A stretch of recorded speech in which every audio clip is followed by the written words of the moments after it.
Listen up, Dungeon Masters. Your players are falling asleep at the table. What? Your wizard is going to use catapult to throw rocks at a monster again? How about instead of that, the wizard covers their body in rocks and hurls themselves? Now you're thinking like a badass using Battlezoo Bestiary, Elemental Storm. Filled with over 150 innovative elemental monsters, new elemental spells, and the monster parts system, allowing you to craft weapons, armor, and magic items from the creatures you slay, infusing elemental magic into them with 20 unique elements. Sure, there's classics like air, earth, fire, and water, but there's even weirder elements like music, space, and time. Doctor Who, Doctor You. Wait, I'm a player, not a dungeon master. Why should I give a sh**? Well, Yahtzee, how about a brand new character archetype, the Monster Hunter? Climb on creatures, target specific body parts, and weaken them. Or just grab a small monster and use their attacks against the big one. Ooh, you sold me at big ones. Best of all, this archetype can fit along any class. Fighter Monster Hunter? Duh. Monk Monster Hunter? Sure. Wizard Monster Hunter? Well, it'll set the difficulty up, but go right ahead. Elemental Storm is filled with over 250 pages packed with stunning illustrations, detailed rules on the monster parts system, and so much more for your Pathfinder 2e and D&D 5th edition games. Click on the link below or head on over to kickstarter.rollforcombat.com to secure your copy of Battlezoo Bestiary Elemental Storm today, and turn your table from slow and crunchy to fast and furious. We are live, and this I will call... It is Roll for Combat Wild, or Roll for Combat Silly, because it's just you and me. And yeah, right. No Mark to keep us in check. No Mark to keep us in check. All the guardrails are off. We could talk about D&D and Star Trek and talk about Vegas and all the stuff that we normally would never talk about, ever. It can be, in fact, this can be all tangents, if that's the name of the stream. All tangents. Yeah, I mean, it's Friday. I mean, you can't really expect too much else from us at this point. Oh, come on. That's not true. I can expect a lot from you, Derek. You shouldn't. We were just talking about our channels and how I was like, I think my channel may have actually shrunk last month, and it was like, okay, no, it gained 100 subs. There you go. 100 is better than none. I mean, it's true. But look, listen, that's not our forte. Not our forte. If Growth. You don't want to be popular, just hang out with us. Is that it? No. Well, don't hang out with me. You're the center of the hurricane of popularity. What are you talking about? Well, okay, that's true. That is funny. But I did want to talk because, okay, so here's the deal. There's a D&D Direct next Tuesday. And I actually think I'm going to cover it live, because the last time I did a D&D Direct, we had, now of course I was during OGL, we had 8,000 people, which is we should do 8,000 people live were watching with us. That's insane. I probably can't, because it's probably happening in the middle of the day. It's at noon. It's at noon on Tuesday, Eastern time. I might be able to swing it, but it might be interesting to do like an A/B test, right? Where you cover it live and I cover it live, and we just compare the numbers. Well, I think you'll be depressed, but no, we had 8,000 people live when that happened. That is, listen, that's a big number. I mean, I remember when that was all happening. That was very crazy. Oh, that was. I couldn't even read the chat. It was so long. I think when we did. It might have been when we did Daggerheart, or I don't know. I can't remember what it was. It was either Daggerheart or when we talked about like the one time I talked about the OGL. I didn't really talk about the OGL. I talked about the Orc, and technically it was part of a 13th Age stream. Yeah. But I think one time I got like over 500, like maybe 6 or 7, like something like that. And I was just like, this is too much for me. I call like, that because a Tuesday. I couldn't read the chat. Couldn't read the chat.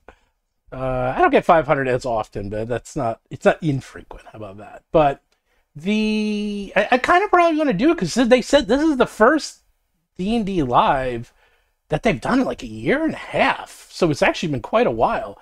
And no, they're not actually live. They're pre-recorded. Obviously. They're like the Nintendo Directs, now. And, they basically have pre-recorded videos and they put it up of what to expect. But they advertised quite a bit to expect. If I pull it up, where the heck is it? I sent it to you. I'm going to have to find it now. D&D Direct. Yeah, I mean, D&D Direct 2024. Here we go. I mean, speculation is, I suppose, that they're going to talk about, obviously, a little bit about the new player's handbook, which comes out in like a couple weeks officially. No. Oh, yeah. You mean this? Right. You know, it is crazy that, you know, despite having all of those, like there was around me the whole time, and I still didn't look through it. I was just like, eh. I know. There was a stack. There was a stack of them, and I just was like, you know, I'll get to it later. But anyways, but I imagine they're going to talk a little bit about that. I think they're going to talk about Project Sigil. Definitely talk about Sigil. Well, they said they're going to talk about the player's handbook. They're going to talk about Project Sigil. They're going to talk about the future of D&D. Oh, you got Dungeon Master's Guide coming out, and then the I'm Monster sure, Manual, and the new Monsters. Yes. And I mean, I saw the cover of the Dungeon Master's Guide. And I'm assuming that is all just nostalgia clickbait. It looks like Warduke is on there. Yes, Warduke is on there. Venger's on there. Right. I mean, it's so weird to me. All right. Again, you're better with these demographics than me. Okay, D&D, 5th edition has been out for 10 years, since 2014. Correct. What percentage? I mean, now keep in mind, this is just real talk here. The hobby is aging, right? You know, some of the luminaries who started this hobby have passed on. You know, I'm getting older. You're getting older. We're all getting older. So, how many people that are playing the game in 2024 have basically just started playing in the last, say, 10 to 15 years, and are potentially under the age of 35, 30? I think it's a large percentage. So what the hell does Warduke and Venger and the D&D cartoon mean to any of these people? Well, there's actually something else. They did a sneak preview, and the sneak preview for the D&D Direct is a picture of all the characters from the cartoon grown up as adults, including Yuri. Is that the unicorn's name? Uni. And so I've seen Presto and all of those. They're all there. And I was thinking the same thing. I was like, what is it's a weird... Okay, it's funny you mentioned it, because that's what I was thinking about for the last half hour. I was trying to think of, so if I am doing the marketing, how do you market this? And they are leaning heavily into people who grew up with the cartoon. Now, the cartoon came out in the 80s, so that means it's all Gen Xers, and it's people in their 50s now. That's your age, if you grew up with that cartoon. So, what are they doing? Because that's not the demographic you want to go for. So, are they doing this to bring back the grognards? No. Well, then are they trying to then introduce new... Are they trying to introduce new main characters to new generation of people? I mean, just come up. I don't know. Just come up with something then. I don't know. It just seems so weird to me, this like nostalgia bait for a demographic that is not even that nostalgia. And by the way, you know, I mean, this was kind of my point in chat. You know, Galaxy Fox Knight was like 10 to 15 years. I've only been playing for 3 years. We were talking about this last night. We did a stream about DC-20, and I had when I was talking with Dungeon Coach at Gen Con, he only got into 5th edition in the last 5-6 years. Yeah. You know, like right before the pandemic and stuff. So you're talking about one of the, $2 million Kickstarter, and he's not even been playing the game a decade. And a lot of people are saying, mid-20s, and Bruno said, like, I'd say 90% of people that are like, when I say actively engaged in playing the game in the last 10 years, because the people from that older demographic, sure, some of them came back to D&D, I'm sure, but a lot of them they stuck with their 3rd edition game pain, or they stuck with their AD&D, or they found their way to OSR, or, it's more realistic, they left the hobby. Their friends all moved away, or, stopped playing, or they have kids, and it might as well be, they're retired or semi-retired. Mm-hmm. And by the way, some people are, some Gen Xers are in their late 40s, but the point being is that they're not spring chickens. Like Gen Xers are late 40s. Yeah, no, I agree with what Ben is saying, which is I think they want the Gen Xers' disposable income, not them as players. Right. So, because, Warduke was an action figure. And like there was that whole action figure line that they had and I desperately wanted them as a kid. I thought they were so cool. But well, they are doing an adventure with Venger in it. Yeah, but and they mentioned it, and they're gonna hint. I think that's so stupid. That is so stupid to me. I can't even really verbalize. I can't even really make it, like why that is so dumb to me. Because it's like there's a great line from the Lord of War where he says, "The people who know don't care, and the people who care don't know." And like that's what making an adventure centered around Venger is. Okay, the people who know who Venger are don't care. And, and everybody else doesn't even know. So they don't care either. Well, he's on the cover. They're going to learn who he is. He's smack dab on the cover, right in the front. Now, Scott Kurtz is accusing me of not having any, because I hate Joy. It's possible. That is possible. Well, here's the thing. Okay, Venger, all we know about Venger is that he was friends with Tiamat and that he managed to bring the kids into his realm. I don't know why. And he kept trying to want to kill them. And he was the dungeon master's son in the end. Yeah. So his arc is really thin. Well, not only is his arc really thin, but it's like, what are we going to bring? Like, are we going to bring in? Let's be clear here. He's an 80s cartoon character that looks like a pastiche amalgamation of Skeletor and Mumra, like just cross-pollinated together. He's worse than Gargamel. Gargamel had some depth. By the way, so if you're a kid of the 80s like I was, I watched every single Smurfs. I watched every single D&D cartoon. I mean, basically, we get up Saturday morning and just watch everything. The Saturday morning block of cartoons. Gargamel at least wanted to kill the Smurfs and eat them and make them into a pie. There we go. We got a little bit of range there. Let me back up here. Higher Life Form Stu says, "Oh, come on, stop with the Venger hate." Let's be very clear what we're talking about here, okay? Venger is not Sauron, okay? Venger is not Thulsa Doom. Venger is Cobra Commander. Venger is Mumra. Okay, it's a silly, stupid, dumb character made for children's cartoon show. Hi, I'm Cobra Commander. Right, and it had the depth that an 80s cartoon character villain would have. Yeah, seriously, like, if those of you go back and rewatch the D&D cartoons, they don't hold up. Okay, they just don't. Okay, they do in your mind, but when you see how slow and plodding they are, now they're still fun. I'll give them that.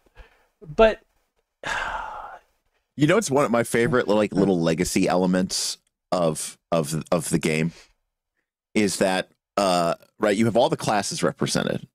Okay. Right. But one of my favorite things is dude, their magic weapons were sweet. That bow, Hank's bow was awesome. But one of my favorite things is because I think it came out in Arcana Unearthed or Unearthed Arcana, but the one character is the Thief Acrobat. Right. It was that weird class with the staff. Yeah. The bow staff. Yeah.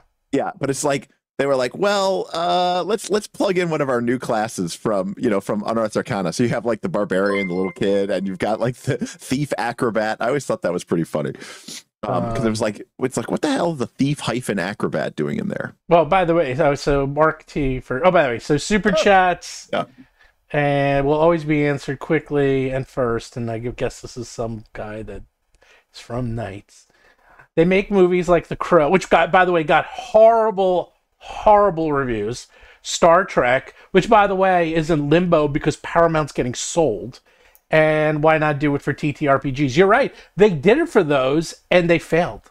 They actually are not doing very well, to the point that Paramount basically went bankrupt and was sold, and The Crow just came out and has like a 17 on Metacritic. So your point being, Mark T, I mean, look, they're always going to... This is why they do it in Hollywood. You see, this is the thing. In Hollywood, which I can talk to, as my brother is a Hollywood A-lister, there's very little risk. There's no risk reward in Hollywood. If you put out a movie and it's a stinker, you're done.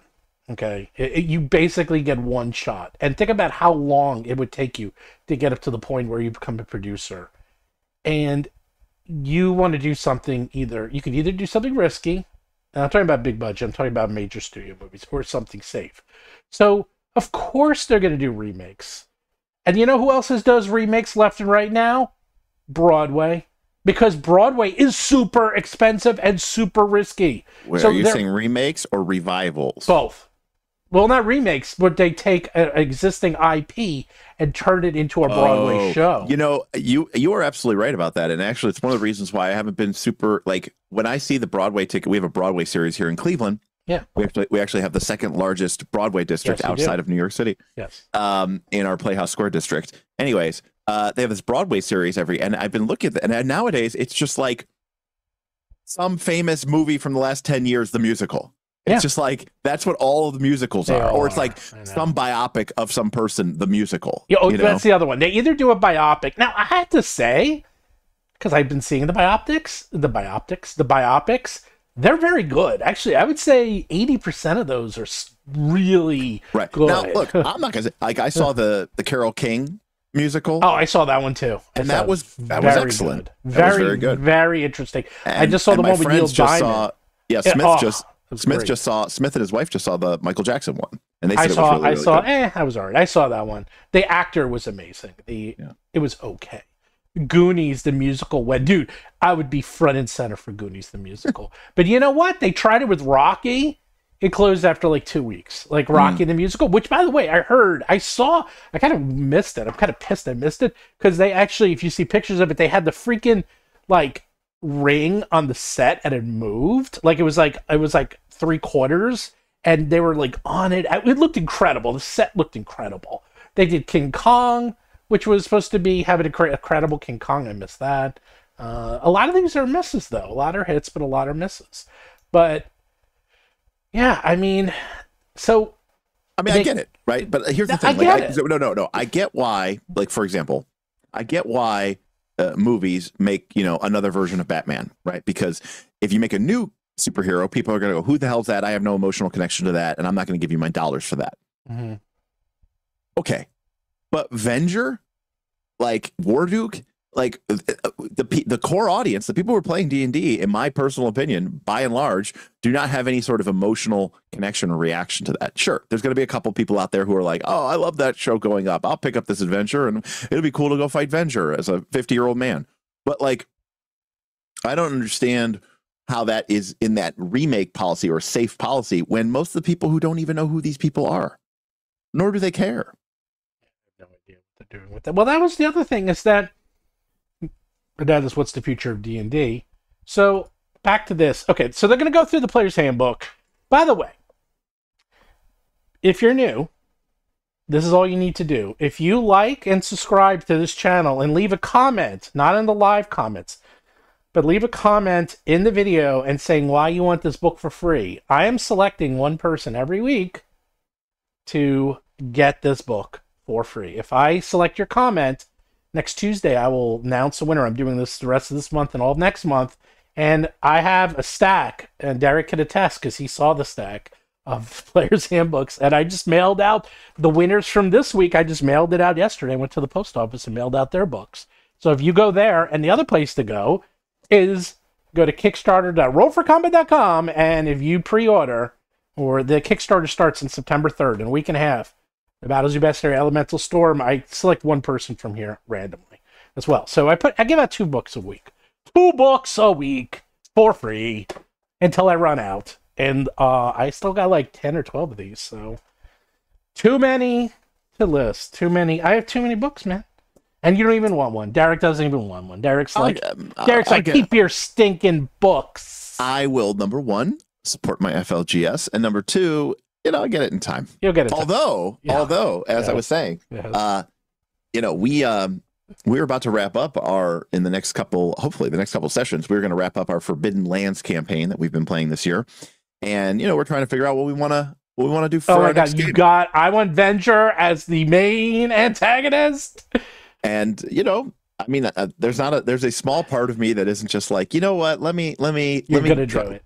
Let me You're give gonna do 5e it. another try. You're gonna do it. I haven't played it, in 10 years, and they just Smith done this loves new it. revision. Smith was playing. Well, Smith started playing. Smith's a big 4th edition fan, and he started playing with his when he started playing with his family. He was playing 4th edition, running 4th edition for them. And sure enough, because a lot of them are video gamers and MMO players, so they found it very similar concepts and languages. But what he discovered is that they were becoming very sort of bogged down by all the rules and all the different numbers and the different little, how many different feats there were and how many different little bonuses you get for this and bonuses you get for that, and little feat for this, little feat for that, little magic item for this, little magic item for that. And so he ultimately went, we switched to 5th edition just because, I could pretty much hand wave most of it. And if it was a good idea, I'd say you have advantage. And if it was a bad idea, I'd say you have disadvantage. And everybody gets what that means. And that's it. Yeah, I mean, as a grognard math nerd, I hate advantage, disadvantage, but in terms of simplicity and just it's actually quite genius. In yeah, retrospect. exactly. It really is. It's like, and again, it was kind of a 4th edition thing, really, because that's where that kind of originally came from. Was the Avenger class. Speak of Avenger, the Avenger, the Avenger. But and other games use it, and but they usually, like, one of the big things, and this is one of the things where it's like, I'm fine with this, by the way, but well, back to this. So they're going to talk about people allow the advantage and disadvantage to stack, which is totally fine, by the way. But let me just tell you something. I mean, advantage is already a huge bonus. When you have double advantage, oh, forget it. Just like I said, when I played 5e, high. I was like, if you have double advantage, you just automatically succeed. And I said, if you have double disadvantage, you just automatically fail. Like, that's fine, because it's just such a, like, why are we even rolling dice? You're like 90+% to succeed or something. Well, so they said 2024 Player's Handbook. They also said they're definitely going to talk about the Dungeon Master's Guide, and they're going to also probably talk about the Monster Manual. Now, I already went to the private event, so I'm curious to see how much is new versus what I already saw. They're going to talk about the future of D&D, which they're going to talk about. They usually talk about the whole line, so they'll probably talk about the line for 2025 and what to expect. So that I'm actually curious about. Project Sigil. How do I do it without violating my NDA? Let's just say I know I know everything about the Project Sigil. Leave it at that. I know quite a bit. So, Project Sigil, I'll be curious to see. I know they're doing a live testing very soon. So very, very, very soon, they're going to be doing a public play test where you can try it out. And what's interesting about Project Sigil? Are you ready for this? I don't know if you know this or not. There is an adventure that comes with Project Sigil, and one little Kelsey Dion, she wrote that adventure. Oh, very cool. Yeah, how about that? So, and that's what they said. So let me explain to you. Let me explain to you why. What I want out of Project Sigil, and what I secretly hope it does, and what I fear it won't do, but this is kind of what I secretly want. All right, which is this. For those of you who are not aware, we have our VTTs, right? Virtual tabletops. Roll20, Foundry. However, I think this is a terrible name. It's not really a virtual tabletop. What is a virtual tabletop is TTS, which is Tabletop Simulator, which is a game you can get on Steam. It's like $20, and it's basically just a 3D physics simulator engine. And people play board games on it, and people play miniature games on it. People even play D&D on it. And it doesn't really do anything. It's just a physical representation of a 3D space that uses 3D rendered objects to put stuff down into the space, and you can manipulate them and flick them and all this other stuff, which is fine. Growing up, I owned tons of miniatures and Dwarven Forge, and I loved the idea of building these cool dungeons that you would see at, like, in the magazines or at Gen Con. But the reality of the situation is, when you're at a table, you're going to spend 20 minutes looking for the right miniature. You're going to spend, 30 minutes trying to set up the battlefield with all your Dwarven Forge. And it was just a very exhaustive and lengthy process. But I still see one of our patrons just carved out a bunch of, like, for his I think it's for his like PFS game or something, but he made a bunch of custom terrain out of foam and he had this awesome setup. It looks so amazing, but nobody has time to do that anymore. So what I want is if that game can give me that experience and not be this like completely like, you know, and maybe give me a little bit of tool sets, a little bit of options. I think I'll be very excited about that. And I see people mentioning Tailspire. I'm aware of Tailspire.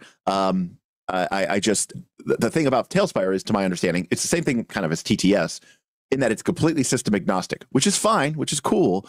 But I will freely admit that having a kind of indexable, searchable, quickly, you know, thing, if I can go to like a little drop down menu and be like, give me 3, you know, owlbears or give me 3 Odiugs and then just drag and drop them onto my thing, like that is pretty convenient. That is pretty cool. All right, well, I'm going to tell you a few secrets about Sigil that I already know, that I can talk about publicly. First of all, I've used it a lot. It's very good. It looks amazing. I mean, it's Unreal Engine 5, and I don't know if people have seen, as I'm a video game guy, the difference between Unreal Engine, you know, like 4 and 5 is light years. Like, Unreal Engine 5 is stunningly realistic and beautiful. It's just absolutely beautiful. So that's the first thing. The second thing is it's free. Okay? And I can't emphasize that enough. Like, it's free to use. There will be...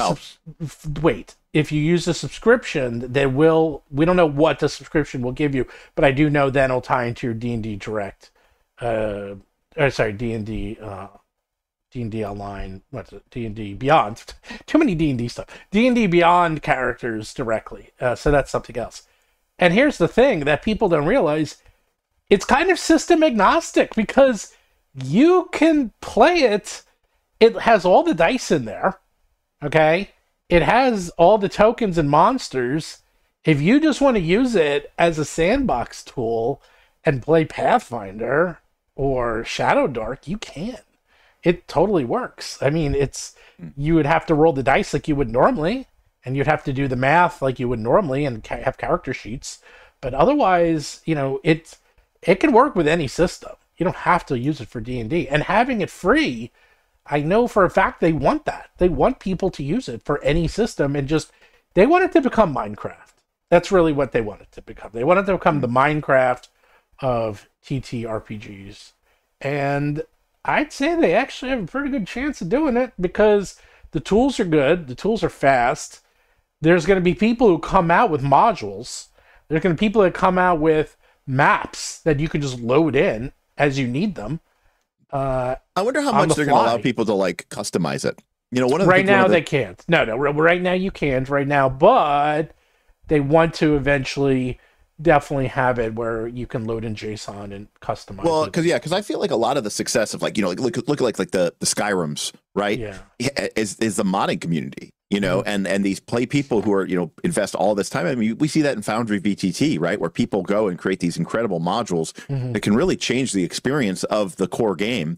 You know, I think that would be really cool because, I mean, this is definitely a very passionate community who will put in a lot of time and effort into something, you know, if they're willing to do it. But yeah, well, I mean, I'm not saying like I still want to play at the table. I'm just simply saying that I personally, Derek Melinda, you're not the future. Well, I've never been. No. I'm saying I've never been one. I never really I don't like VTTs, the ones that we have today. Roll20, Foundry. I don't like them. I don't like the top. Like, I just don't like the style of it. I know. And I have to say this. It's also the thing is like, I know where you're coming from because it is a pain. This one's very fast and easy to use. I mean, you're literally just dragging around. At first, I gave him guff because I was like, oh, what's the point of the VTT if it's just like literally tokens that don't animate and you're just dragging them around. But then I looked at it and I'm like, actually, I kind of see the point because it's really easy to use. You can just drag them around. You don't need to worry about animations, and it is simulating the tabletop experience, but the actual atmosphere looks incredible. So yeah. I don't know. It's and I was saying this the other day, is that actually was the secret of success for World of Warcraft. And like the number one secret of success was that it allowed add-ons. And if it wasn't for add-ons, I don't think WoW would exist today, or it would be like the same size as EverQuest, because add-ons just made that game explode because they just did not have enough programmers. And again, I'm just using my knowledge when I was there is that basically levels 40 to 60 were not done when they released the game. Not only were those levels not done, but the areas from like level 50 to 60 weren't done. Like they just had nothing. And thank God for the modders and the add-ons because it like, you know, made the game 100 times larger. Yeah, I mean, it really made the game explode. So. I wasn't even like that big of a, you know, professional WoW raider type player, and I had probably dozens of mods. Forget if you're a raider. I mean, you can't exist without all those. So, Mark T, is Roll for Comic going to be in it? Maybe. We had a super chat from Dr. Metropolis.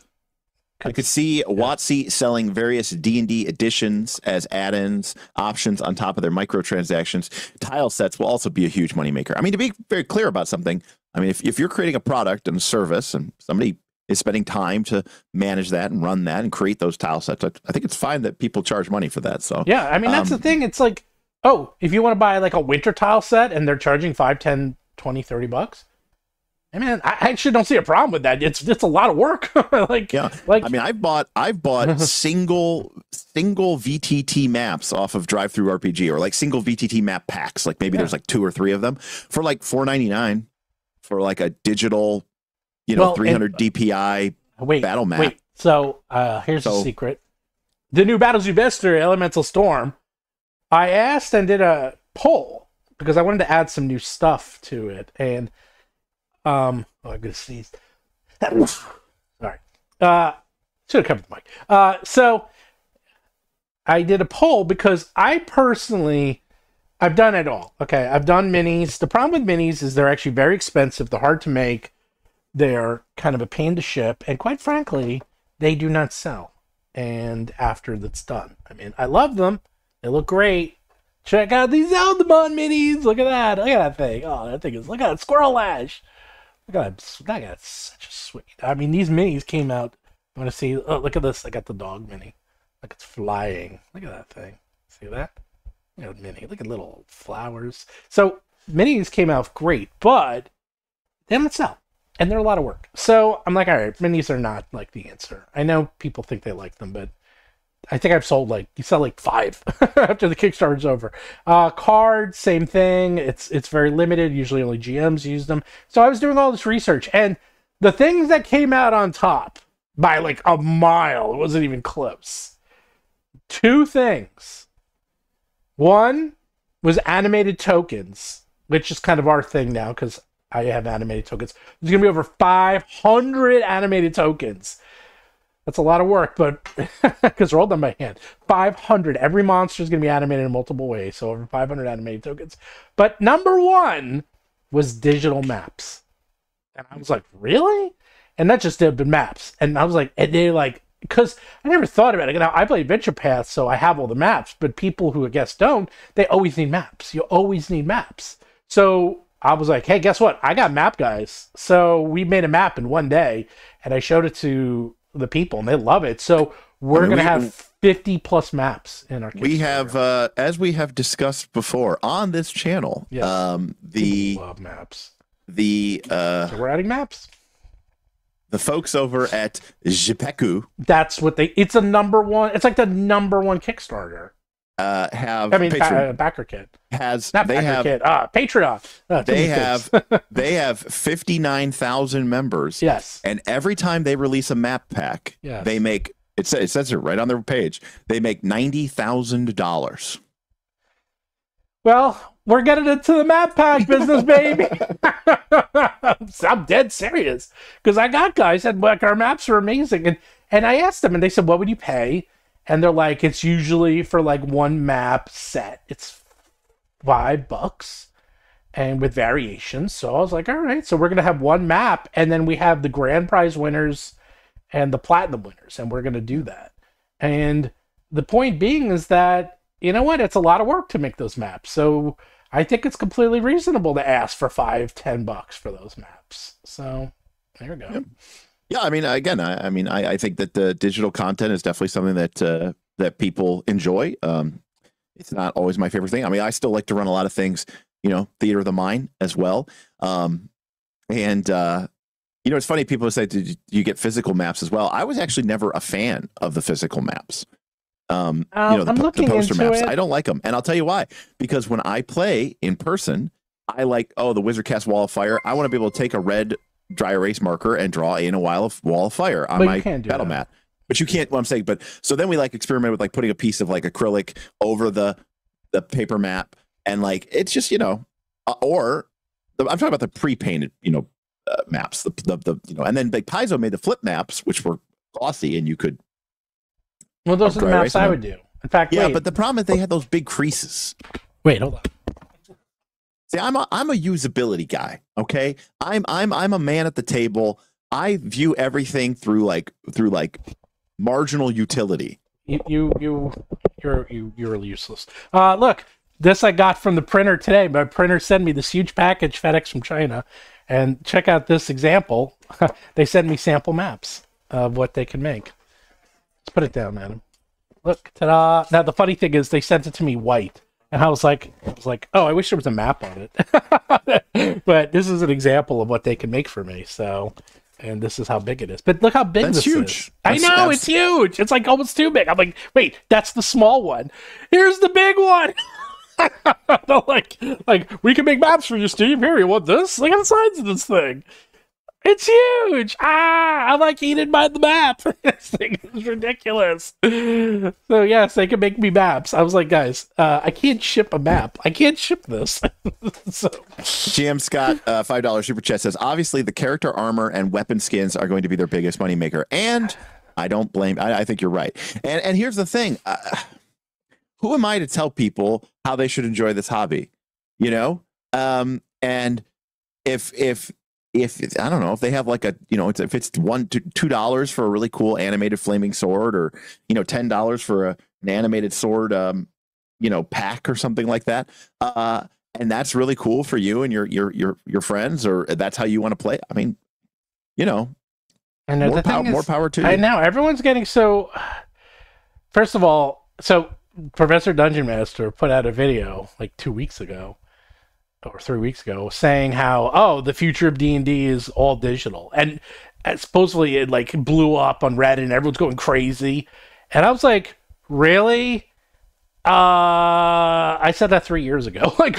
People are just discussing what's going on? Has everyone been asleep? I'm like, well, yeah, of course it is. That statement is incomplete.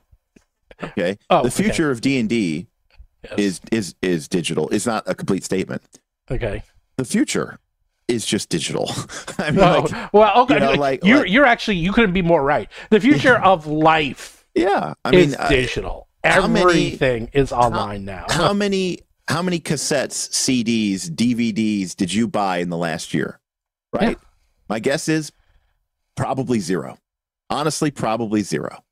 There was a time not that long ago where you would have bought dozens, maybe hundreds. We don't do that anymore. Now it's digital collections, is our iTunes library, or we just Spotify stream it. We don't even own the music anymore. We just pay a monthly service charge. Mm-hmm. And, again, I mean, I know there's people who are analog media junkies, which is totally fine, which is totally acceptable. But you just have to understand that, when we went, and I look at, I'm an analog RPG junkie. I like this stuff. But, I have to understand, I'm that guy yelling at the people who have, iTunes and Spotify subscriptions going, you're just a shill to the corporate masters. You think about the versatility that you get with your own cassette deck, and you can make a mixtape. When the last time you gave somebody a mixtape? That was a big thing when I was a kid. Giving somebody your own mixtape. It was a way of self-expression that's been lost in the digital age, or something like that. And you sound like an old man shouting at clouds, which, to be clear, when it comes to RPGs, Professor Dungeon Master and myself are old men shouting at clouds. Mm-hmm. Yeah. I mean, I'll wear that. I'll own that. And it's hypocritical of me, because at the same time that I am shouting at clouds about, you can take my books from my cold dead hands, and you can take my polyhedral dice out of my cold dead hands, I have a Spotify subscription. I have a YouTube premium subscription to watch my videos and music, or online. Yeah, but what do you say about, okay, so the thing Professor says, because he and I have talked about this a lot, is he says, well, these games were never meant to be played remotely. It's like the big part of the game. It'd be like drinking at a bar remotely. It's like, okay, let's all get together and drink, and we're all going to go on Zoom, and we're all going to drink our own drinks individually, you know? And it's like, that kind of loses something in translation. Like, I guess it's kind of being the same thing. You're all drinking and you're all talking, but it's not the same. I kind of see that. And by the way, that is literally the logic and reasoning that all these companies give for forcing all their people back into offices. Yeah, really? So that they want them drinking? No, but they're like, you know, getting into a Zoom meeting isn't the same. The quality of the interaction isn't the same. The quality of the brainstorming. Really, all they want is they want to make sure they have that office write off, because they're spending millions of dollars on rent, and they're like, oh, we can't have empty offices here, baby. I'm just saying, if you're one of those people like me who enjoys the benefits of working from home, and then you sit there and rail and talk about how it's not the same on VTT, then you got to ask yourself, is it? Maybe isn't. Maybe isn't. You know. Now, listen. Also, the fact of the matter is, there are, I don't know, tens of thousands, maybe hundreds of thousands of people who are getting to play RPGs each and every day that wouldn't get to do that if they couldn't play online. It's just not an option for them. It's not available to them. I know a ton of people who are playing more Magic the Gathering than ever. And it's because of the ease and convenience of having Arena on their phone or on their computer. And there's no game store where they can go and play a 5-round standard tournament. That just doesn't even exist. Around here, and I live in a pretty, metropolitan area, the drafts don't even fire. They can't even get 8 people to play. I live in New York. There's nowhere to even play, let alone find drafts. Like, you'd think living in one of the densest populated cities in the world, they'd be every 5 feet, but it's quite the opposite. There's nowhere to play because there's no space, and it costs too much, and there's no game stores. It's like, you'd be surprised. We have some super chats, and then and by the way, this is another area, because people are like, oh, it's just Magic. Guess what? I have no Arena collection, and I have no Moto collection. You know why? Because I always felt like the digital version of the game was soulless and without any appeal. And I only played paper Magic. Only. And I think all the people who play Magic online are weirdos. So, again, this is an example of where it's like, well, clearly Derek is wrong. I'm enjoying Magic. And it's like, yeah, okay, you are, because of the digital offering. I'm just saying that I understand, though, that my position isn't correct. It doesn't change that that's how I feel, but I just understand that it's not correct. So would I prefer to play D&D with you in person? Absolutely. Is that because there's some intrinsic benefit to playing D&D in person over playing it virtually? No, it's because that's my preference. It's because it's how I grew up. It's how I played the game. And it's because of my personal biases. There is nothing inherent to the game that is better or worse in person. Wait, let's get super chats, and I have something. Okay. So Dr. Metropolis, I'd be a sucker for a WoW Hunter skin crossover. I'm also guilty. Imagine the money tie-ins to buy a Critical Role skin for your party. By the way, Dr. Metropolis, I main Hunter and only Hunter. I am the WoW Hunter God King. I love Hunter. And you know why? Because Hunters are always good, and all loot is Hunter loot. Don't forget it. Plate is not. All loot, it's true, but it's an in-game joke, because whenever we would do raids, because I was a big raid guy, and it would be like, who can roll on it, and I'd be able to roll on freaking everything. Now, of course, I only really wanted guns, and that was the best thing. The things that I would get were usually, it was like hunters could roll in almost any armor and any loot if they wanted, but they only wanted guns, and then when the guns came up, only the hunters rolled on. So it was so good. You always got the best loot. Colton said, joke's on you guys. I just bought a Rod Stewart CD. I still don't know why. Well, congratulations on buying a very silver coaster for your table, I guess. Oh, here's one for you. That's GM Scott. People seeking physical books in the future will be like the White Rabbit people buying from Neo in the Matrix. You were never here. You never saw me. It'll be like this underground thing where you have to go to like these private printers who buy your books. I mean, no, books are going to be around for a while, but I mean, and to be clear, physical books are probably the one place where I think the digital came in and it seemed like they were going to sweep physical books away. I remember everybody had their Kindle and their Nook and whatever. And then everybody was kind of like, you know what? I like my books. And we kind of stepped back from that. And I remember there was like a 10-year period in like the, late 2000s where anytime I'd get on a plane or I was at an airport, you'd see everybody on their Kindle. Everybody was on their Nook, And now I'm on my Kindle every day. And now when I look and at the airport, a lot more people have books. They're back to physical books. Well, all right. So you mentioned it's what people are used to. So if you really want to feel incredibly old and ancient and horrible, look on YouTube and find videos. These are always funny, of kids trying to use a Nintendo, or kids trying to, like, anything from the 80s or the 90s or now even the 2000s. Like kids trying to use a CD, or a tape or an 8-track. And they have no idea. They have no idea what they are, how they're used. They basically just put it in front of them and say, go. My sister is a middle school teacher. And she was, they at the beginning of every school year, I guess they have this kind of like, it's not like serious, but it's kind of serious, but it's kind of fun. Like what's going, like how things are different for the kids of your new class, like what how do they view the world versus how you view the world? It's kind of like a reminder of things. And one of them that she told me, I don't remember, again, 86% of statistics on the internet are made up, but it was some high percentage of kids that they were like some very high percentage of kids in this middle school age demographic, like very high, like above 80%, 90%, don't know the difference between clockwise and counterclockwise. I just said that last week. that doesn't mean anything to them, right? It doesn't mean, because they don't know, but because they've never even seen a clock. Yeah, exactly. Like they're all digital. But the point is that it's whatever they grew up with. Now, my kids, and one is a senior in high school and one's a junior in college. They were brought up, and when they were very little, the schools decided to go paper free, all digital. And they are. So they have no paper. It's all digital. Everything they do is digital. And even when they do their homework and it's on paper, they take pictures of it and send it to their teachers. So everything, their tests are digital. They're on iPads. Like, there's no paper. So to them, this is completely normal. So to us and Professor Dungeon Master and other people, they're like, oh, I want to play in person. Because that's what we did. But people who are growing up and that are playing online, that is what is normal. That is what they're going to be used to. And that's going to be the way of the future. And then in 20 years, they're going to complain that, oh, you got to use a VR headset. I remember in my day, we just sat down in front of the computer and we used it that way. But now I got to put on this fangled headset and got to be using the 3D. Oh, so weird and complicated. Why couldn't we just go back to the old way of just using the good old VTT? And as an example, when I, growing up in the 80s into the 90s, I learned math. I learned how to, do it obviously by hand. But then as, I got into high school or whatever like that, they gave me my calculator, my graphing calculator, my venerable TI-82, right? I never learned how to use a slide rule.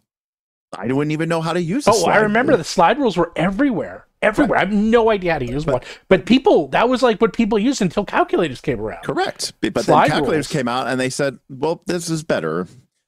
Well, it's more accurate because the slide rules were only as accurate as they were printed. And for if you ever saw like NASA engineers in this, they would have slide rulers that were like 5 feet long because they had to be that accurate because the slide rules. And that actually was one of the big innovations. In one of my many lives, I actually worked with, you're not even going to believe this, people who build aircrafts for a living. And the big innovation was because of computers, they can now build things like aircrafts way more accurately, cars way more accurately. The tolerances were so perfect because of computers. They can just build things, look old and bulky and kind of like blah because they had to be, because they just couldn't get that accurate. So they needed a lot of tolerances. So things just weren't that, sophisticated. And the things that were like Gucci or handmade items that were incredibly, artisanal, that were beautiful, that were done by hand, that had incredible intricacies. But now, because of computers, you can build incredibly intricate things that look handmade, mass-produced. And now we're getting off topic, but it's an interesting topic in its own right. So speaking of computer-aided design, Big Kid, $5 super chat said, "Future is digital. How do you feel about the 3D printing part of that? I'm able to have cool terrain like a castle that is on a dragon turtle shell." Now, I'm not as involved in miniatures as I used to be when I used to be really into like Warhammer and miniatures gaming. But I have, some friends. Bob from my channel is really big into 3D printing, and there is a very large and I think it's huge, thriving STL market, right? Yes. Which are the people who go and make these 3D models. Yes, and I feel like that is an industry that feels like it's kind of, kind of that digital analog crossover. Because it's absolutely a fully digital thing. It has all the benefits of that. But there's something that people feel, I think, better about is when you're able to buy the digital file and then you can like print it out and own it and physically hold it. Yes. I think that's very appeling to a lot of people. And I think that's why we're 20 years away. Because, I have a lot of friends that do this. Param now does this full time from No Direction.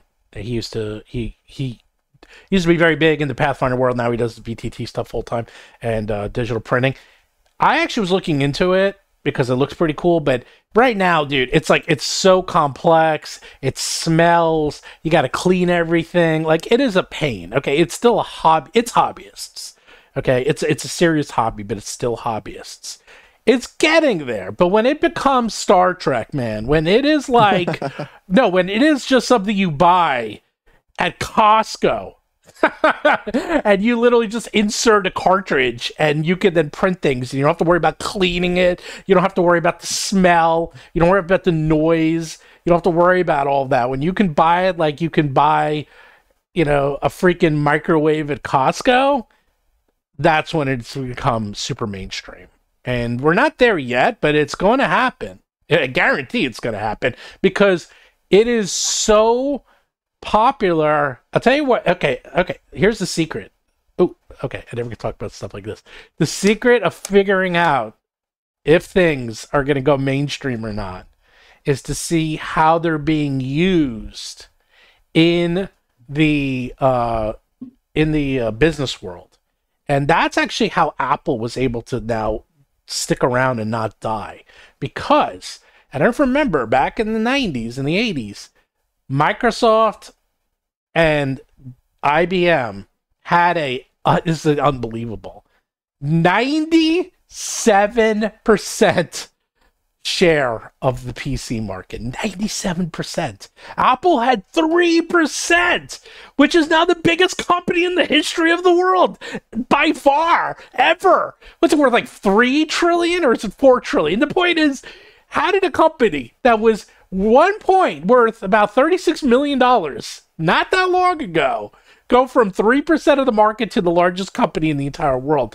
Because they were used by advertising agencies. Every business that I did advertising, they used Apple. They used Apple products. Apple products were used exclusively at all printing companies, all manufacturing, all that. Because they had things like Photoshop and Illustrator, and it was just they just worked a lot better on Apple. I won't get into the reasons why. They were able to strive enough until they eventually made the iPhone and then took over the world. So 3D digital printing is used heavily in the industrialized world because it allows you to make very specific parts. Because right now, if you need a screw for a very specific item that you just can't find anywhere else in the world, or you have to special order and it's going to take 3 weeks to get to you, or you're in the middle of like Africa and you need it and you'll take 3 months, you could 3D print it. And that's the secret. And so it's becoming very popular. They use it in engineering, they use it in manufacturing. It's used a lot. And that is the secret, and eventually it will get into the mainstream. That is a big diatribe, but anyhow, I thought you might find that interesting. So we got a couple of super chats. All right. Mr. Bandana Head with a $10. Says, honestly, I could see a world where the VTT becomes the new tabletop simulator if they give it enough modding tools. Also, yes. Obscure 80s horror rec from Steven. And shout out to the 13th Age RPG. You want an obscure 80s horror rec from Steven? Okay, I got one for you. and this is the best part, it came out this year, but it's a homage to 80s horror, and it's fantastic. Maxine, if you have not seen Maxine, the third movie in the X trilogy with Mia Goth, and Kevin Bacon is the bad guy. Oh, baby. Check it out. That thing is fantastic. I love that movie. I hate horror films. It's not. It's an homage to horror. Which is even worse. What? It's even worse. Oh, it's so good. Best movie of the year. I saw it with my brother in LA. Jedi good. Protector, $5. I have a feeling that without a physical representation of the game, it could turn off new players. We should need a balance of tech and hands-on. It's interesting that again, it just shows you how people think differently. When I go up to and again, I don't know these people. I don't know them from, I don't know Peter from Paul, but I go up to these game stores and I see, that's the group playing, D&D. They're all on a computer. And there's like nothing, you know what I mean? Like, and I see people oohing and eyeing over like, these new tables that have digital tables, and so it's like even when you're playing in person, people want to play digital. Oh, dude, when I walk through the Sagamore Ballroom, not only does every single person have a freaking iPad in front of them now, but there was a few people, I can't even believe this. Someone actually brought like a big screen monitor and had it mounted, and they were using that during the game. The GM brought to Gen Con. Like, who is this guy? He must live local. And I was like, this is insane. That is like when you ever see those pictures of someone at Panera Bread with their computer and like their Xbox, and they're like playing. Like, what's going on? That is what it was. I was like, this guy brought his entire setup from home and is playing here. It was crazy. Yeah, that's digital is here to stay. It is not going away. People can pine all they want for the old days and the books and all that, but well, let me ask you this. Let's change tack here a little bit about the future D&D, because everyone's talking about the medium. Yes. Right? We've been talking about the medium. Right. The medium. Yes. The medium. And that's all people have been talking about. Even I'm starting to get sick of it. Yeah. Exactly. What is the future of D&D from a content perspective? Okay, good, because that's what I wanted to talk about, and that's why you're a good co-host. Is I don't know, because like they're going with Venger, when they're going with the D&D cartoon. So that's what I was like, okay, that is a weird way to go. But I was thinking about it. Okay. Oh, I was going to do a whole topic on this. So where is it? Okay. Hold on. Come on, Vecna. My Vecna special edition. Ooh, look at that. I've never even opened this, by the way. It's got a map and everything. Look at that. Ooh, the Vecna Eve of Ruin. Yeah. Now, I was very excited for this, but this book was nothing more than 12 or 10 individual adventures that were very loosely stitched together. As I called it, there was very little to no connective tissue. It was just go to these places and go on adventure, get something, get the MacGuffin, and when you have X number of MacGuffins, you can then go kill Vecna. That's literally the adventure. But then I thought about some of their other adventures. They've all been that. And they're all these, wait a second. And then I figured it out, because they used to do adventures that were these long-standing, you go from level 1 to level 10, and it's one adventure. And that's how Pathfinder does it.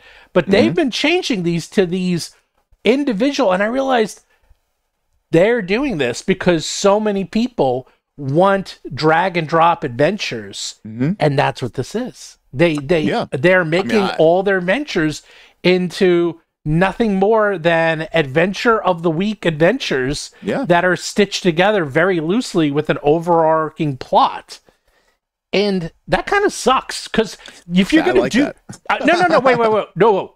I like it, but then sell it like that.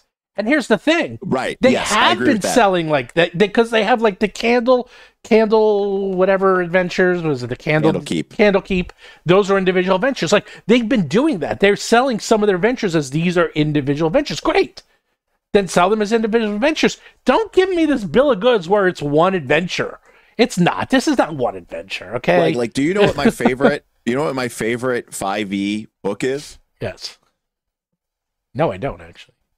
Hold on one second. I got to be up here. Oh, I see. Your shelf is all free now too, between you and me. Oh yeah, Tales from. I like that. I like that book a lot. I have that one. That's a great book. And by the way, a lot of these adventures I own. But like to me, like think about this. Think about this. This is what this is a book. This is quote unquote an adventure book now. Right. But this had 7 adventures, and once upon a time, these adventures were just produced and published and given to people. Yeah. I think, but here's what I think is interesting. I almost did the problem is I don't make short videos and content, and I was like, well, this isn't something I could talk about for 3 hours. I mean, I probably could have, but please, you could talk about the color of your D20 for 3 hours. Probably. Let's talk about tier ratings. But like I saw yet another thumbnail of some YouTuber way bigger than me, and they were basically like lamenting / complaining, like, and I get it, it's YouTube and it's all clickbait, but they were basically like, try running Eye of Vecna or whatever it's called. Here's sick and tired of having to tweak it and fix it and make things. I was thinking about that. I go, I don't know that I've ever run a module that I didn't change. Like the idea that is somehow a bad thing. Well, the level of changing, is significant. Good. That's not why you buy modules. You want them to be mostly okay. That's like buying a pre-made recipe, and you can expect to. Let's talk about that. Let's talk about recipes. Okay. I am of the opinion Yes. I am of the opinion that you should take a recipe. Yes. And guess what you should do with it? You should change it. You should tweak it. You should learn. Tweak it. How. Right. Tweak is correct. Not rewrite it. Not, I want to turn my chocolate cake into a vanilla tart. These people's 10 tips in 15-minute YouTube video really constitutes rewriting the whole 200-page book. It's like, it's so overplayed. It's so hyperbole. It's like, they're like, oh, you have to swap these 2 NPCs. Can you believe it? It's like, yeah, okay, fine, do that. Like, it's not... It's not a problem. The reason you're buying the book is because it's got all the stats, it's got the descriptions, it's got the maps written, it's got a lot of the heavy lifting. And because, for the maps. And because the fact of the matter is 50, 60, 70% of it works just fine, and you never change any of it, and you know that you don't change any of it. So like it's crazy to me that people literally want, it's like, I can't believe it. I bought this D&D adventure, and it didn't run itself. It's crazy. I mean, like, I actually had to like think and like do stuff, get involved. It was so horrible. If you buy Jewel the Indigo Isle, which someone I just saw got their copy, this will run itself for you because I wrote everything for everyone, and we have a million sidebars. We even have whole sections on what happens if the characters lose and how to handle it. Because I'm insane. I went the opposite way, Derek. I was like, how about an adventure that you can play from beginning to end and never change anything? However, we have lots of areas where you could.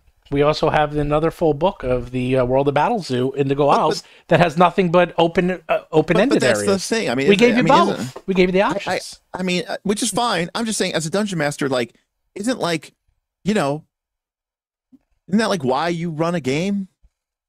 Some people. I like it. See, I run games because I like a good story. We like adventure paths. We want the story. In fact, to us, for my group, they want 2 things. They want story, like a big overarching fun story, and combat. And then loot is third. That's it. That's what they want. They want to really do. They want role playing? That's on the side. They role play automatically. That's part of it. But like, if you don't go an hour without combat, they get bored. They're like, no, combat. Where's combat? Well, Where's to combat? Be clear, I mean, like, a lot of people want to pretend that they're these critical role people and whatever, and they're not. Like, no, but my people don't. They know what they want. I know. Well, no, your people are very honest. It's fine. I'm just saying, for the vast majority of groups out there, D&D, Pathfinder, whatever. I mean, they are combat sequences separated by cutscenes. No, they are. Yes, they are. If anyone has read the Malariad or the Belgariad which was at the time considered one of the greatest, fantasy books in the 80s. It's still very good. I mean, a lot has surpassed it since then. But if you read the Belgariad, you've read it, right, Derek? The Belgariad? Yeah, the first David one. Eddings? Okay. David Eddings. Yeah. Well, the first one's not the best one. But Lords of the West series? What's it called? Pawn of Prophecy. Pawn of Prophecy. Yeah, so okay. It's not that great, the first one. That's actually the weakest. But he does the same thing. And it's like he literally has a chapter where they're walking, a chapter where they're talking, and a chapter where they're fighting. And he just repeats it. And I was like, holy crap, you're right. And you know what? That's actually a very good template for an adventure. It's like walking, talk, fight. Walking, talk, fight. And I kind of do that now. I'm like, yeah, that really works. It really works. So Dr. Metropolis says, I'm not paying $35 for a book of ideas. I'm just saying, which is funny that you say that, because that is exactly what I want. And maybe not $35, but this was a couple years. This is, probably 10 years old, or actually, Jesus, probably 15 years old. But this is a product which came out a good, halfway through fourth edition's life cycle. And the MSRP sticker says it was $15. It says, if you're now, and by the way, notice what this says. It says it's an ancient ruins adventure site. This is not an adventure. Okay. It is not an adventure. Instead, it is a book that is just filled with ideas, themes, some basic key concepts for putting together your own adventures in this ancient tiefling city of Vor-Rukoth. This, to me, was like solid gold. This is the type of stuff that I wanted. Like, give me the ideas, give me the idea generation, put some of these themes together. But I don't necessarily need a pre-planned plot. And so this is the kind of product I really enjoy. So I would pay $35 for a book of ideas. Well, there's a lot of those. Books of ideas are dime a dozen. That's the thing.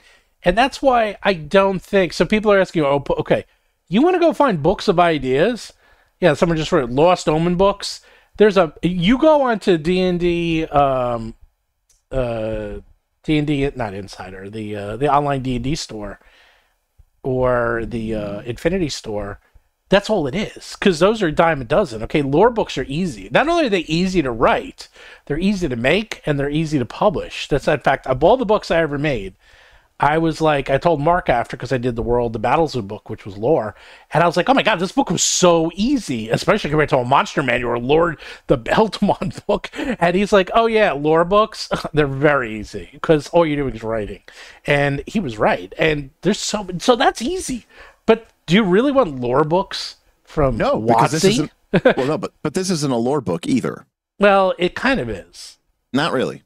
Well, it really is not. Okay, fine. Setting book. Setting books are the same, in my opinion. Well, that's what mine was. It was a setting lore book. It had settings. So we literally wrote out, like, all the different areas of the Indigo Isles, and we made it like a travel adventure. I did it like Rick Steves style. So, and I loved it. I mean, I had a great time making this book. It's one of my favorite books in terms of, like, fun, but... And then each section, we had a different author of each section of the book. It was actually someone from the area giving their overview. And, like, one of them was an elected official, so their overview was, like, a little tainted because she was, like, always trying to, like, talk to the constituents. And then we also have, like, chapters on each town and stuff. And then we had one section.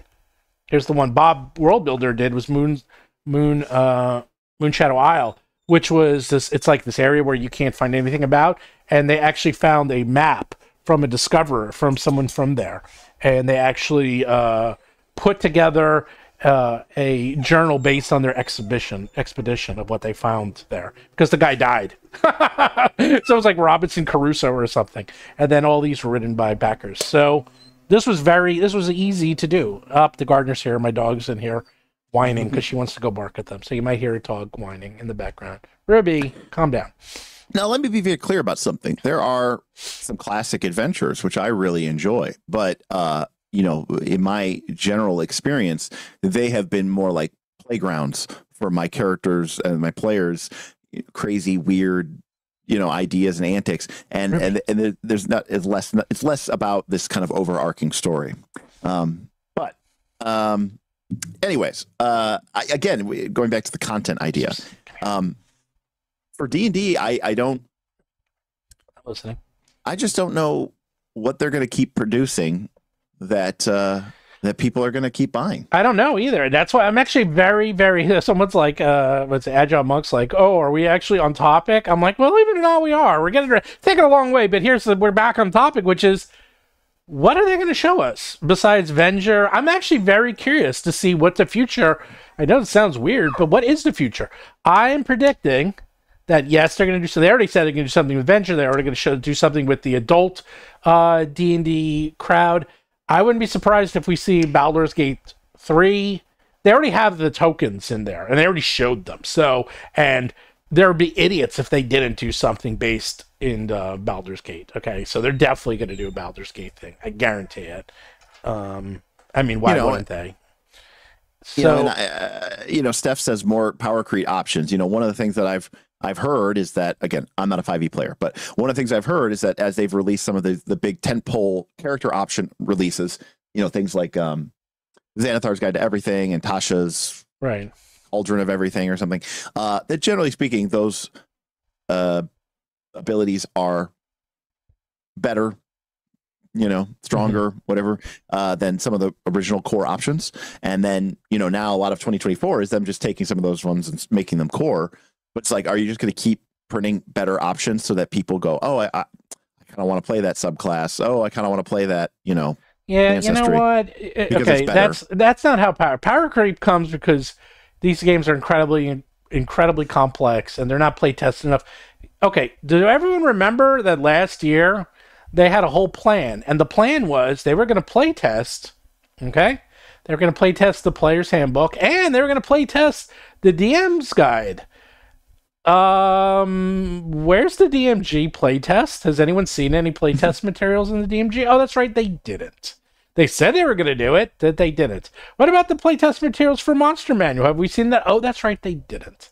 So they said they were going to, but they never did. They never playtested it. So that means that whatever that comes out of some people's heads, that's it. That's all there is. And I've already been hearing from some of the other YouTubers that are now really digging deep into the book, Player's Handbook, that there's a lot of broken combos, and they're feeling, at least some reviews I've seen, I haven't gone through that much detail, that it feels, I wouldn't call it sloppy, but it feels like the left hand and the right hand didn't know exactly what they were doing, and there's definitely some inconsistencies, which are easy enough to do if you release this thing called rules erratas, which you can do, and if you're on digital, it's even easier. Yeah, but that bit D&D 4th edition in the ass so much. Oh, well, and 4th edition, it was nothing but erratas. Like, that entire edition was errata. Because 4th edition, and this is why it's crazy, but 4th edition took an approach to the game the way that video games do. Yes, which is to 100%. Say that they listened to their community. They looked at they kept changing it. They looked at the statistics. Yes. They saw how many people were choosing things, and they said, hey, look, if we have 6 options at a level and 80% of our player base, which we can look at through the online thing, if 80% of people are taking one option, 15% are taking the second option, and then the other 4 options aren't used at all, then we should probably nerf that one that people are taking 80% of the time. It's probably too good. And we should probably see a better distribution. And people complained about that a lot. And it's funny because then they went, okay, we're going to print an option and we're never going to update it ever. And then people were like, like, why are you giving us these broken options? And they're like, because when we fix them, you complain. Well, that's the secret. I saw a talk with Richard Garfield at GDC, and he was saying the secret of Magic's success was that it was broken. Of course, people wanted to find those. That was the whole fun. I mean, that's Ivory Tower design, right? It's the idea that like you could get good at the game, and that you could find these hidden nuggets of truth. Now, the internet kind of ruined all that, which is why people were so despising of net deckers back in the day. And the rise of the forums and internet and all this other stuff made it so that finding that hidden gem was no longer a mark of skill. It was a mark of I went to the forum and I read the best build.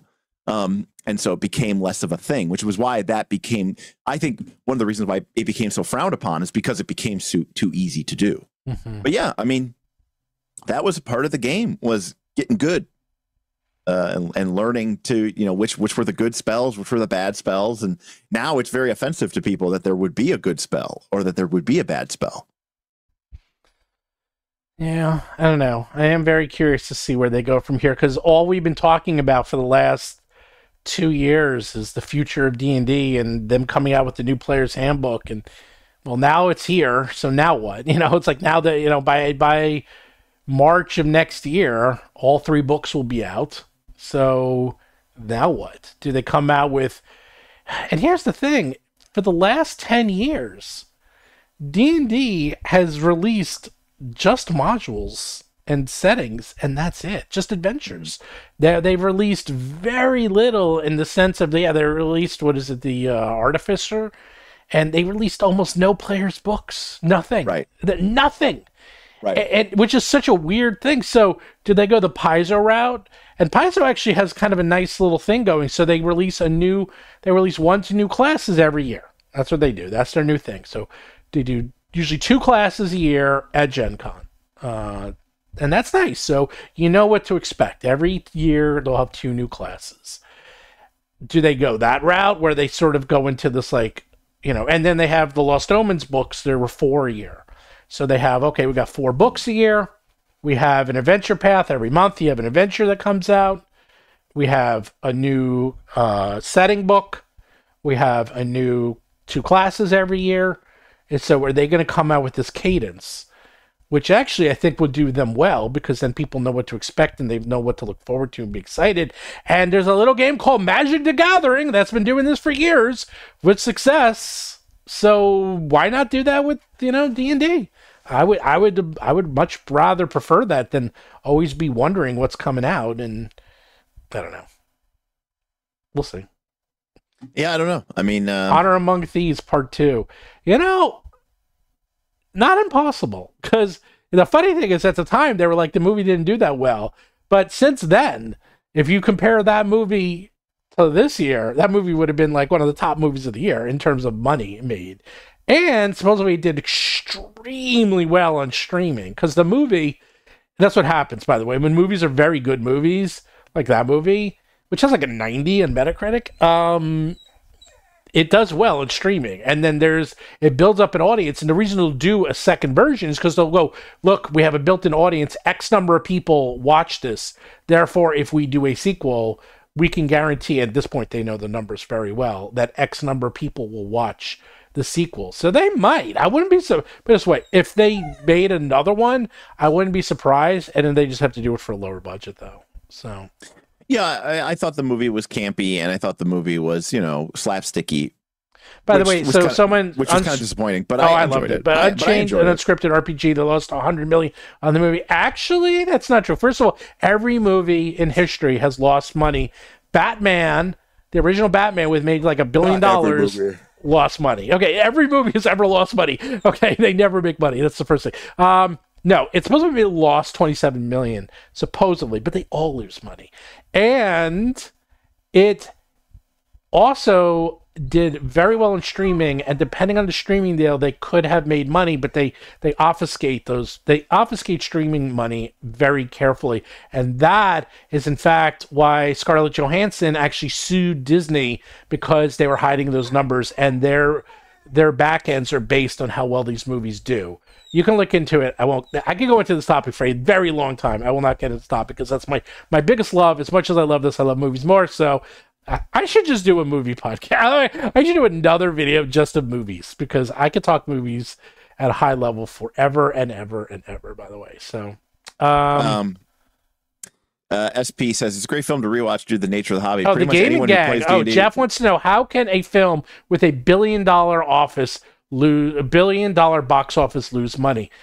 Because of creative accounting, because they can figure out, look at what they do, what they often, so first of all, they make, all right, Jeff, it's Jeff's fault. Everyone blame Jeff for making me go on this tangent. They do is they make these individual companies produce the movies, okay? So it's not produced by Paramount. They'll make a Batman Incorporated. They'll make all these subsidiary companies, and they will load these companies up with debt, like tons of debt from other productions. So they'll take things that actually make money. They'll make things that lose money. And then, so if something lost, we'll just say $200 million, what they'll do is they'll keep $20 million of debt of that movie, and then they'll move $180 million of debt into the other movie that actually made money. So they're moving around the debt. So they moved the debt into these other companies. So yes, the movie made $1 billion, but we picked up all this debt from these other movies, and now we lost $100 million because we had $1.1 billion in debt. I'm really simplifying it, but that's how they do it. They basically move around their debt so that everything loses money. There you go. Next. Oh, you're saying legitimately lose money? Oh, they don't legitimately lose money. They make money, but on paper they lose money. And that's what people report. People reporting what they make according to the reporting on paper. So there's what they made and then what they earned. So Batman made $1 billion, but it only earned $5. So trust me, they can do that. Trey, have they announced the first 2024 version full adventure? Well, yeah, isn't it? Well, is Tales from the Infinite Staircase out? Yeah, that came out. That is that 2024 compatible technically? Yeah, it's supposed to be because they kept everything. Tales from the Infinite Staircase was the first item that is compatible with 2024 because they put in very generic monsters and things that could be used for either version. So. Yeah. But then outside of that, Trey, I think we're going to find that out next week. Yeah, we're going to find out very, very soon. Look at that. We got the Gaming Gang here. Gaming Gang. I watch the Gaming Gang every night. Sometimes I watch you, Derek, but when you bring out that whiteboard, I'm like, oh boy, I gotta tune out. It's too strong. It's too powerful. Listen. It's well, I feel like I'm at school. That's what you should call those. It's like Derek's. Well, I mean, we have a whole series called Night School. Oh, that's right. I forgot you do. I was joking, and you're like, it's called Night School because I put you to sleep like you're at Night School. Right. It's like you've signed up for TTRPGs. We don't no 101 here. This is this is 300 level. This is post grad. This is postdoc work. Oh God. That's why it puts me to sleep sometimes. I'm just like, he's going off onto the tangents of the tangents of the tangents. But yeah, that sounds right about SP. I think Vecna was sort of intended to be the unofficial end of the 2014 modules. Yeah, that feels about right. Well, it was supposed to be, but oh boy, I have stories. You want to know? Here's what I love. You guys talk about the sheer bold facedness of Wizards of the Coast. Okay, let me talk to you about what they used to do. Okay, let me tell you what they used to do. Remember how you were talking, Stephen? I did catch this very briefly on your stream. And the only reason I brought this up is because I'm looking to my left because I've recently just reorganized my other bookshelf, right, which is all my D&D bookshelves. These are all D&D books. Well, look at that 4th edition block. The block of 4E. There's a block of 4E. There's even more 3E stuff. But anyways, so you were talking about are people actually going to play 2024? And you said it seems like a lot of people are going to stick with their campaigns and finish them out and then switch to maybe their next campaign will be, or maybe they won't 24 apart. I remember, and we're talking about the end of Vecna, the Eye of Vecna sort of coming to a close. I remember when AD&D 2nd edition was late 90s, okay, and the edition was coming to a close and they knew they were coming out with 3rd edition D&D. What did they produce? I've seen you've already talked about this on your channel. Yeah, we're repeating content. They produced this module, okay, which is called the Apocalypse Stone, and this is literally an adventure. And it says the Apocalypse Stone is a tool for dungeon masters to wrap up a long-running campaign. Yeah, it's literally here's how to destroy your world. They sold you a format campaign adventure because they were like, "Look, we want you to nuke your campaign. We want you to end it, blow it up." And then be like, well, guys, I guess we have no choice but to switch to this new edition. And I never read that. Is that what is it? What's in there? I've never read that. Well, let's see. It's by Chris Pramis. Oh yeah, he's good. Did you read it? Oh yeah. Back in the day I read it, but I mean, I couldn't tell you completely what it is. I want a full book report. Night school. You know what? We'll do it. We'll do a stream where we go. Let's look through the Apocalypse Stone and see how you I would end watch the campaign. that because I want to see how to blow up, how to end. You know what? You want some new viewers? You want to get some of that sweet D&D money? Do how to end your 2014 D&D campaign. You will get people to watch that. Yeah. Although they do have like sort of like the 12 signs of the apocalypse as the adventure continues. The war, the Great War, the prophecy fulfilled, a change in the weather, a swarm of vermin, mass extinctions, the dead begin rising from the ground. Living together. Dogs and cats living together. And it says, and by the way, the 12th one is, there goes the neighborhood. Pick one of your campaign world's major cities. Waterdeep, Palanthus, Greyhawk is destroyed in a suitably spectacular fashion, spawning hysterical stories of the god's wrath and the beginning of the end times. I love that. Also, can I just say, like, I know that there's a lot of people. There was a style of art that they used in like the late 90s and the early 2000s at TSR/WoTC, like they had these kind of like very heavily inked line drawing kind of art. This black and white art. Overly inked, but yeah, I know. Overly inked. I love this style of art. I was a big fan of that. It was cheap and fast. Because they were going so fast with those books. They had to produce them so quickly. Yeah. Oh. Yeah, those were. There's another one. That's cool. Anyways, so back in the day, they were just like, you know what, blow up your campaign. You know, think about when 4th edition came out. 4th edition literally mocked you for playing 3rd edition and playing, 2nd edition. It was like, are you still playing those stupid bad games? You should get with the program. But the game will remain the same. But after telling you that the game is shit, I'm also going to reassure you that the game remains the same. The game remains the same. So yeah, I mean, I'm just saying, it's always been a hustle, people. It's always been a hustle. It's always been a hustle. I mean, that's the thing. Like, people are just... Go read stories about Gary Gygax and what he was trying to do with DSR, with D&D's IP and how he was trying to make money out of it. Oh, I mean, you have no idea. It was... Yeah, the difference is, nowadays, because of, public transparency and better reporting and the availability, the speed of the internet, you're just aware of it. But all of this stuff was happening. That's the thing. Since the beginning. So this is why I'm so... I don't know what, jaded is the word. So my day job, especially back then when I was in my 20s and starting out, I was building websites in the 90s for Fortune 500 companies. It was based in Manhattan, and I would work with the presidents and CEOs of big companies. We're talking about like Citibank and Bankers Trust and Amex and Girl Scouts of the USA and, Sports Illustrated and Scholastic, Nickelodeon, MTV. And I wasn't working with the low level because this was something new. This was a website. I'd be working with the board of directors. I'd be working with the president. I'd be working with the absolute top of the food chain. And the things I'd see and the things I heard were mind-boggling. And after a while, it became so normalized that I saw this of just how... I wouldn't call them...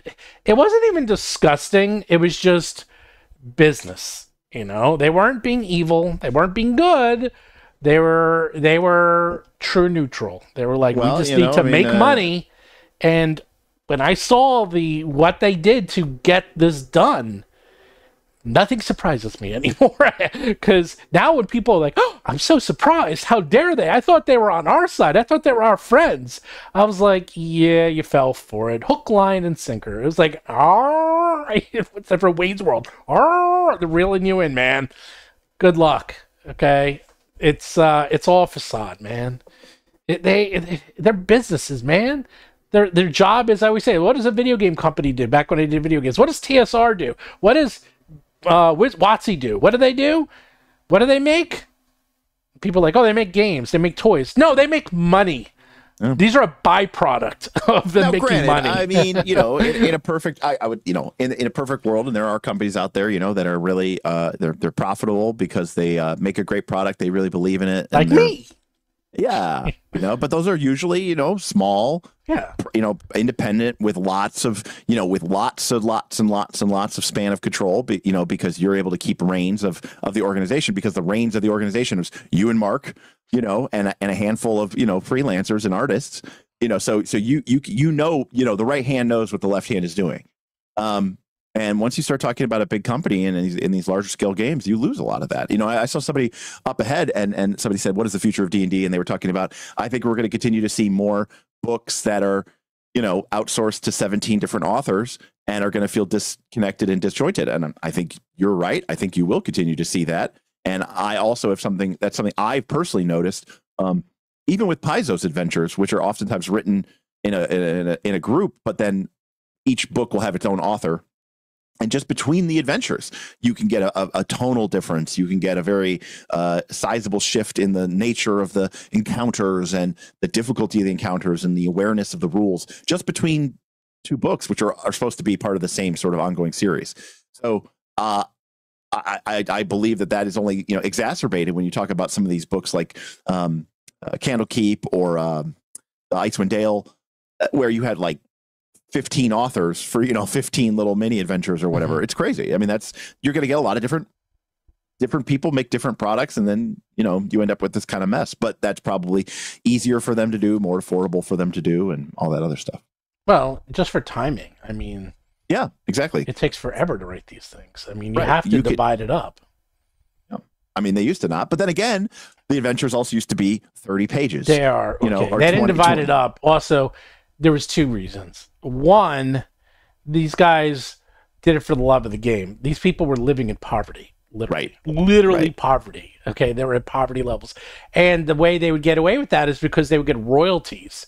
So, if you want to, work practices of the 70s and 80s, buddy, you could. You lost an arm. Oh well, see you on Monday. What I mean? Like that's basically was the work practice back then. There was like, okay, you're going to live in poverty and we'll give you 10% of what the profits are for this game, this module, but so produce as fast as much as possible, which they did. And the best part about it was, hey, this adventure B1 is making too much money. I'm Gary Gygax. I'm going to make Adventure B2 and put mine in there instead, so you, the author of B1, won't make as much money because it's profit sharing, and therefore all the profits now go to me, which is exactly what he did. There we go. He sure did. Sure did. Sorry, Mike Carr. Yeah, that was it. Mike Carr wrote B1. It's like, oh, everyone loves B1. Do you remember I don't even know what the name of B1 was.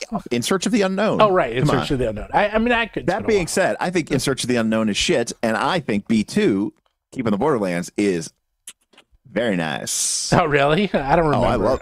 Everyone loves it. Well, that's the other thing. It also was a better adventure. So it was a combination. The Caves of Chaos for me is like one of the top tier experiences of what to me Dungeons and Dragons is.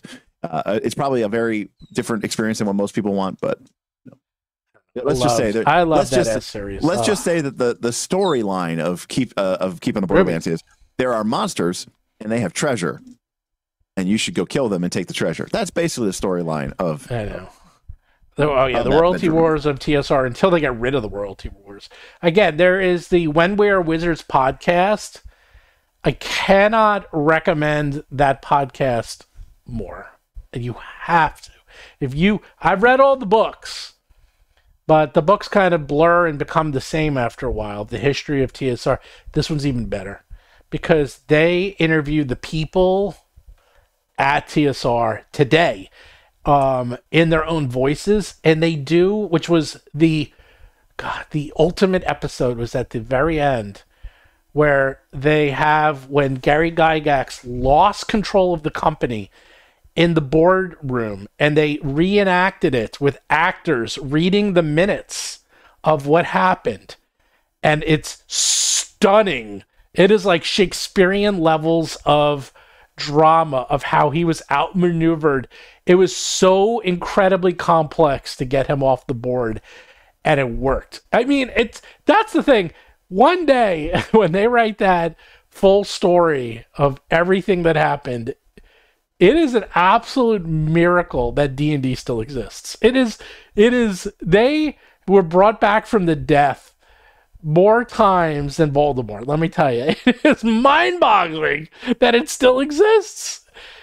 Which just shows you how strong the concept of role-playing is, that it cannot die. It cannot die. Nothing will kill it. Not even trying. They can't kill it if they tried. They're trying. Trust me. They're trying. It's well, pretty amazing. What's the... I should know this quote. I have to look it up really quick. Which one? Give me a hint. Hope is a good thing, and no good thing ever dies. That's the quote. Oh, yeah, that's true. Well, so RPGs are a good thing, and no good thing ever dies. I do like where do you get that little thing in the beginning that starts your episodes? The RPG. Where's that? Oh, yeah, that's from I don't know if it's a satire or if it's serious, but somebody made this movie that was a live action version of the Jack Chick Dark Dungeon. Oh, comics. I've heard it. Yeah, I've heard of that. And this is where like Marcy and Blackleaf and they go to play the D&D game and get incorporated into this coven of witches, and she ends up killing herself because her character dies, and she's like, "You don't exist anymore. Your character's dead." Anyways, so at one point they go to a college frat party, and the girls are being exposed to drinking and drugs. But then he's like, "I know why you all really came here. Are you ready to RPG?" And they all start chanting RPG. Oh, that's fantastic. That's so good. It is pretty good. There was a podcast of the history of the Jack, what are they called? The little pamphlets, the little Jack Chick tracks. Jack Trick chat. I can't say it. Jack Chick right tracks.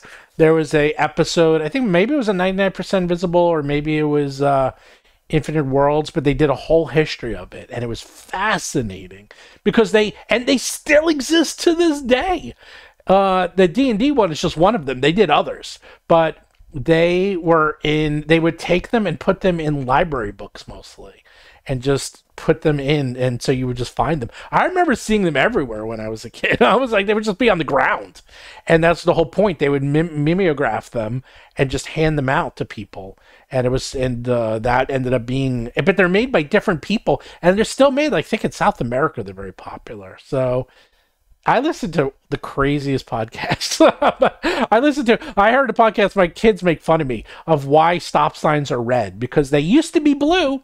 Didn't know if you knew. I don't know if people knew that. They used to be blue, but they changed to red. And why mailbox design went through years of iteration till it was just perfect, of the first mailboxes, which you used to be able to get for free at the U.S. Post Office. This is what you need to do, people. You need to learn your history. You guys make fun of me, but you got to learn your history, because from history you can learn the future. There you go. Hey, Steven from Wizards of Howard. I have an idea for a new fantasy RPG product, System Neutral. How do I go about making it? Oh, my God. Well, Derek, you answer that one. You answer, Derek. I will answer. My suggestion is that you make it, you put it on itch.io, you talk a little bit about it in RPGs. You don't be a obnoxious bore about it. You don't like spam it places and make people hate you. You are very open and honest about it. You say, I have a cool idea. I'd like you to check it out. You put it on itch.io. Maybe it's just your basic version of it. You don't get super paranoid that people are going to try to copyright scam you and scheme you. And you're like, I can't release my work. People will steal me. Nope. You make it available. You ask people to play. You ask people to get engaged. You make it pay what you want. And if people want to support you, they'll give you, $3, $4, $5. But most people are going to pick $0. But they'll get their game into their hands. And then maybe, if you can build up a community, you can eventually say, hey, I want to do a Kickstarter. I think there's a couple hundred people who've been playing this game or this system, and they really think it's interesting. But now we want to take it to the next level, add a bunch of, real product design, real graphic design, add art, expand some of the areas which were a little bit loose, and incorporate all the feedback that we've gotten from the people who are playing. Then you go into a Kickstarter. Well, that's a better answer than me, because okay. The way I did it is I'm like, I just want to do this. Mark, work for me. Let's make games together. Dig. All right. So the other option is to start with a bundle of cash and then go bribe key industry leaders to come work for you. And then I didn't bribe them. I paid them. well, it's a form of bribery. And yeah, go from there. Well, yes, there's two ways. Either do it the grassroots effort or the brute force effort. I do brute force. Right. Grassroots or brute force. You're the super PAC of RPGs. I have the super PAC. Yeah, I like that. I like that. That's a great. I have no problem with that. I mean, Elder Goblin Games. What is employment but consistent bribery? I mean, that's a great way to put it. No, but seriously, Derek's suggestion is excellent because that is how Kelsey and DC-20, the dungeon cock, was able to make their game so popular. So they put them out on smaller platforms and they grew the community. And then they did a Kickstarter and made $1 million. Yeah, I mean, Kelsey put out a 5e adventure, the Skyhorn Lighthouse, which is one of the most downloaded because it's free. You can just go download it for free. And so, people got to trust and know her, things. But what I would say is, Wizards of the Tower also as well is,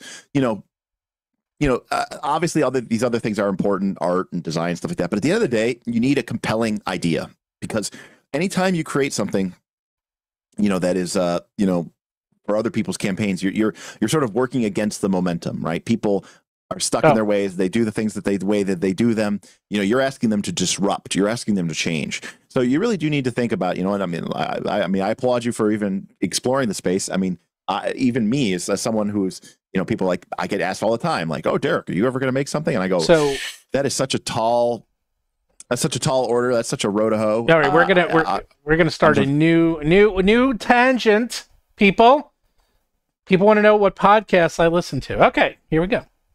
I listen to a lot of podcasts, but who asked that? Me. No, people are asking about it because I don't see a single chat about I saw it and then it disappeared. I must have imagined it. 99% Invisible, which is like one of the most popular podcasts in the world.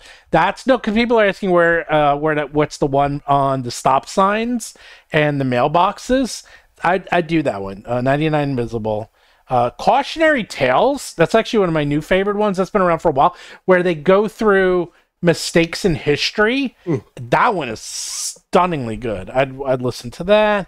I'm not giving all of them. I'm just giving the ones that I really like. Imaginary Worlds, which is like that one's a history of like fantasy, both written and they talk about everything fantasy.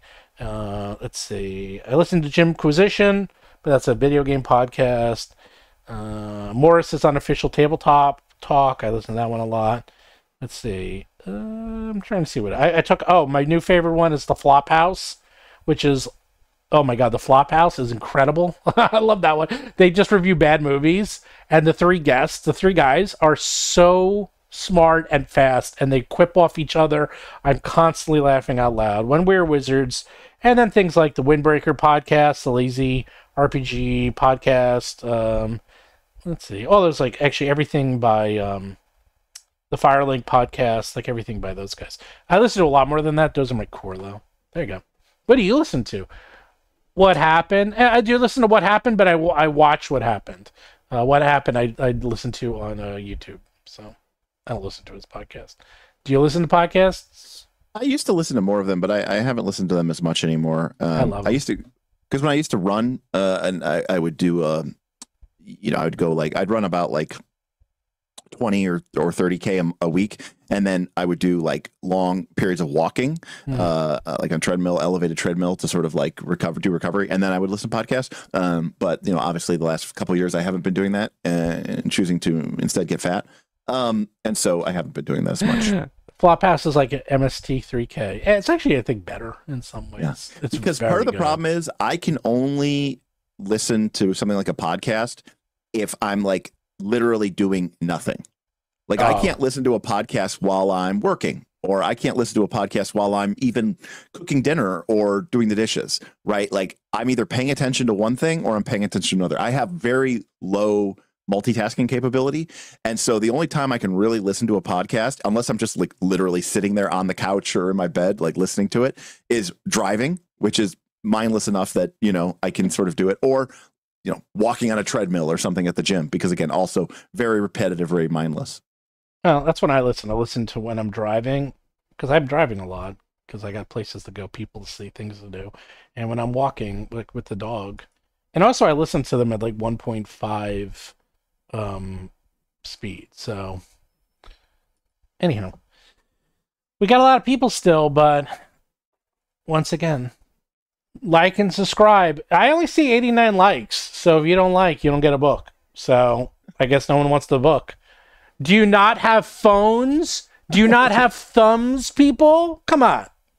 Well, I mean, also, maybe people don't want it. I guess people don't want this book for free. I mean, I'll take a book for free. Listen, if you don't want it, I'll take it. I mean, I'm going to buy it eventually anyways. I don't know if I have enough. Yeah, I don't know. I'm so torn, like I'm surrounded by all these RPGs, but there's a part of me that like D&D has just become very tiring to me, and it's not because of the game. It's just because the whole everything about it. How about Starfinder? Everything about it. I don't know. Starfinder 2. I mean, there's some cool stuff going on there. I mean, we took a brief look at it. We did a stream on it. I just feel like part of the thing that's like about D&D is like I'm just tired of all the drama. I want it to be this fun company that, as a kid, I knew that there was, I didn't know, but there was all this drama going on behind it. But instead, it's just like, you would just get so excited. Your eyes would just light up at these like cool products. Well, welcome to Member Berries. Welcome to World of Nostalgia. Welcome to remember when Star Wars was just a fun adventure and it didn't turn into woke horribleness. Okay, but at the same time, it's like that's what everything is now. Yeah, but Rogue One was good. Yeah, and Andor was one of the best series I've ever seen. There you go. Yeah, but everything else was crap. Well, actually, that's not true. The Mandalorian is pretty good. But a lot of that stuff was made just to milk the IP and make Disney money. Oh, they made it because they made it for the wrong reasons. Yeah, I'm just saying. So but I get it. The problem is like we as consumers just need to be better. And so I mean, they wouldn't make this crap if we didn't keep buying it, but we keep buying it. So. It's tough. Wolf said, thank you, Steven. I don't know for what, but you're welcome. For the most part, by and large, I really don't like TV and movies anymore. And so I don't have subscriptions to anything. I don't go to see movies. I don't have Hulu, Netflix, any of that stuff. Although I did sign up for Netflix for this month because on Sunday, Bob and I are going to watch some anime that. Oh, which one? Delicious in Dungeon's fantastic. I love Delicious in Dungeon. It's so good. Because my community hates me, they insisted that there was a stream goal that would make me watch this anime. Oh, Delicious in Dungeon is wonderful. Of course, I'm very. Did you watch Cyberpunk? Cyberpunk is also amazing. Number one, I don't watch anything. Number two, I definitely don't watch Netflix or anime. That's on Netflix. Anyways, so any case, we're gonna watch it live with my patrons, and it's gonna be a terrible, horrible experience. Well, anyways, I will say, my point is, other than that, Netflix hasn't gotten my money since season 3 of Stranger Things. Not even season 4. I didn't watch season 4. I was like, you guys jumped the shark. I'm done with this show. And I'm actually watching season 4 now. That's how behind I am because I'm slow. But also, I have a very complex relationship with Stranger Things that I won't get into. But I love it so much. I don't know if does anyone ever do this? Like, I will love a video game. I don't do this as much, but I would love video games so much that when I was near the end, I would stop because I didn't want it to end. And I love Stranger Things so much that I can't watch it. That's how much I love you so much. I can't finish you. I can't watch you because if I do, it'll end. And I almost like the anticipation of having it out there rather than watching it and having it over. And the only reason I'm watching season 4 is because season 5 is coming. And then I may never watch season 5. So one of my favorite moments when I used to play video games is like racing through them as fast as possible so that it would be complete, and that way it would be done, and then I didn't have to play it anymore. Well, here's the funny thing is that I played System Shock 2 at the time, was one of my absolute favorite games. System Shock 2, by the way, masterpiece. Especially back then, it was mind-boggling. BioWare game, yeah. Oh no. That's Warren. No, that's Warren. I think you have a wrong System Shock. No, System Shock 2. No, System Shock didn't even exist. System Shock 2 was so old. I don't even. BioWare was Warren, not Buffett. I keep thinking Warren Buffett. Oh, Irrational Games and Looking Glass Studio. Yeah, Looking Glass. Ken Levine. What? System Shock 2. System no, Shock not 2. the remake, the original. 1999 action role-playing survival horror game. Oh, really? That was by. Oh my God. Oh, he really was ahead of his time.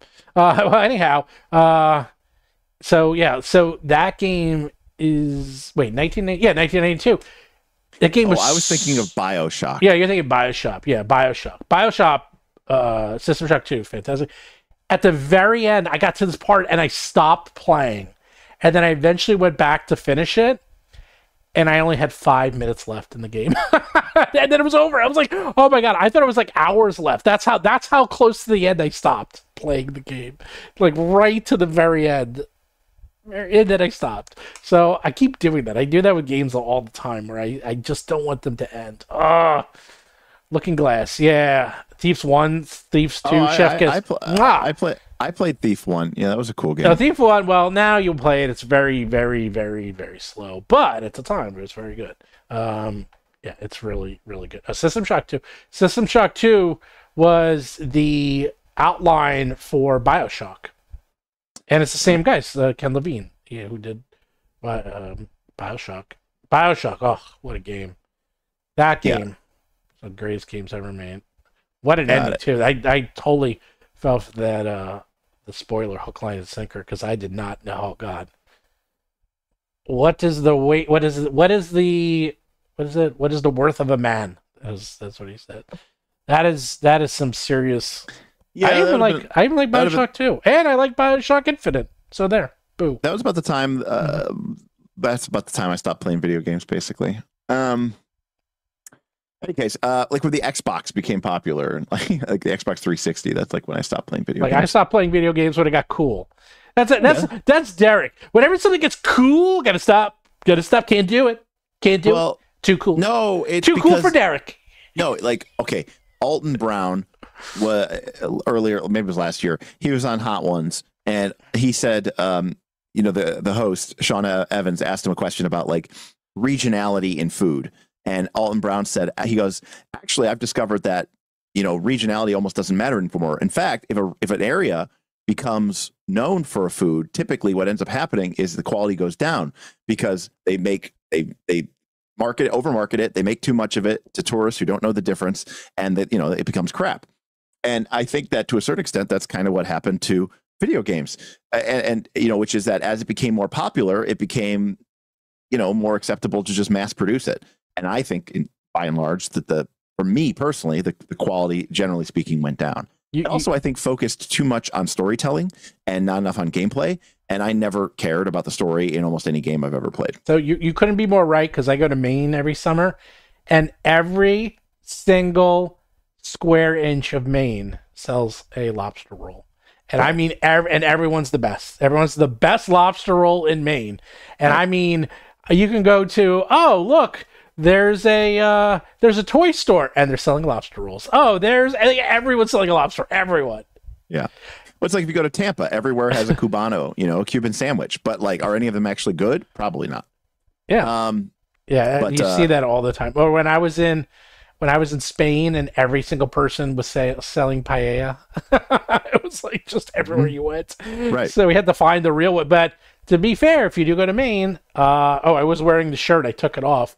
If you go to the Lobster Shack in Algonquin, best lobster roll in the world, in my opinion. Right. Best lobster roll in the world. I mean, I'll say there aren't that's the thing about the video games. I'm sure there are quality video games that are out there. There's a lot of good ones. But like, I don't have the time or the inclination to like sift through that shit and be one of those people with 700 games in my Steam library or something. You know what I mean? Like 700. What are you, a low? That's a low number. I have 7. So I'm curious how many I have. I'm gonna load mine up. Let's see, library. Does it have the number? Where's the number? People know where the number is. Actually, I probably have less than that. I don't know if Lo Rosario is asking me, but I will say this: if at any point while I am playing a video game, I have 560 games in my Steam library. If at any point, Lo Rosario, if I am playing a video game and I go more than, unless it's like even then I only give them like 60 seconds, unless it's like the opening credits or the final credits. If I go more than like a minute or two without actually like getting to play the video game, I usually immediately stop playing it. So, you said Baldur's Gate 3. So pretty much most modern video games I cannot play. There are too many cutscenes. There's too much just endless,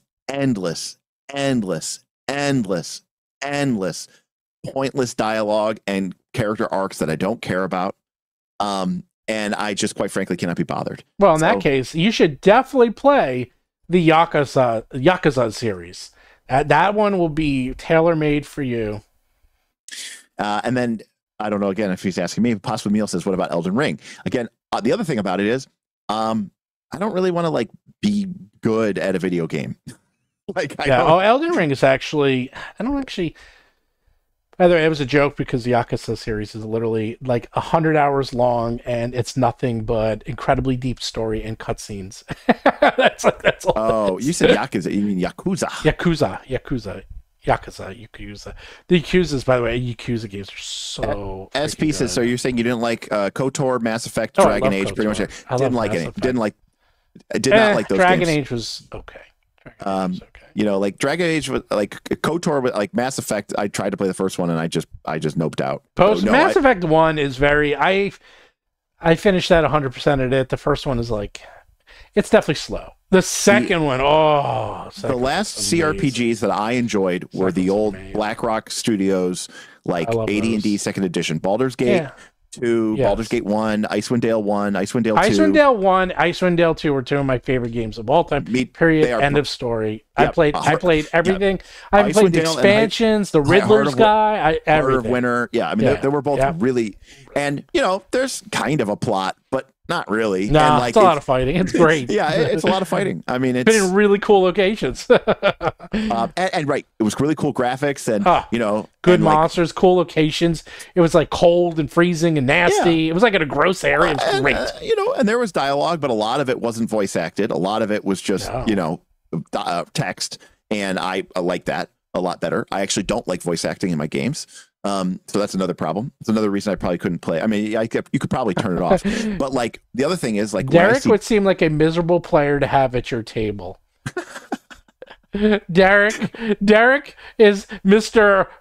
Grumpy, Mr. I hate everything. Let's play. Yeah, but to Cyber Droids, Funky Labs, Knights of the Old Republic 1 and 2 are the last great I will allow that. Like KOTOR was pretty cool. Like KOTOR 2, I think, started to get a little bit too much into like the what's your character's story arc going to be, kind of like Fable genre. Oh, that's when they were doing that Fable just started system. That whole morality system, which never worked because it would be like you were good throughout the whole game, and then at the very end it became a binary choice. Right. That drove me. It was Peter Molyneux. It was all his fault because he started this whole damn thing in black and white. How dare he? Black white. Yeah. I remember. But yeah, so if you like KOTOR, I won't like fault you on that. I think that for me was like during that transition period. But for me, like late 90s, and I mean, like, look, too, I grew up playing like, the Gold Box and Eye of the Beholder and stuff from, SSI and Dungeon stuff like that. Siege. I loved Dungeon Siege. Dungeon Siege, by the way, for those of you who don't know what it is, I assume you mean, Dungeon Siege or Dungeon Hack? No, Dungeon Siege. He's talking about. The one with the farmer with the pitchfork. And the mules. Yeah. Well, Dungeon Siege, it was an ARPG. Yeah. It was a bit like Diablo. Yeah. Yes. Diablo.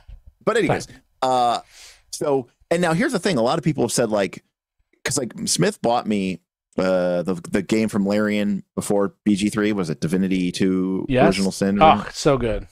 I love it. And I started to play that, and there was more elements. Long. There were more elements to it that I felt like could be interesting, but again, it was very. I felt 1 was better than 2.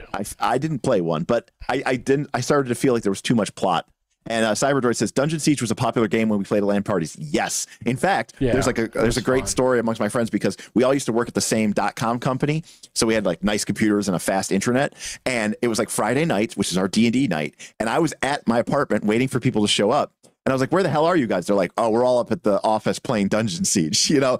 And so like I go up there, and we ended up not playing D&D like for weeks at a time because we were just playing Dungeon Siege. You want to hear how geeky I am? Is that I went to GDC, the Game Developers Conference, and they showed off Dungeon Siege, and I spoke to the leader designer. That was some famous director guy at the time, and he showed it off, and I looked at it. It was so amazing. I couldn't wait to buy it and get it.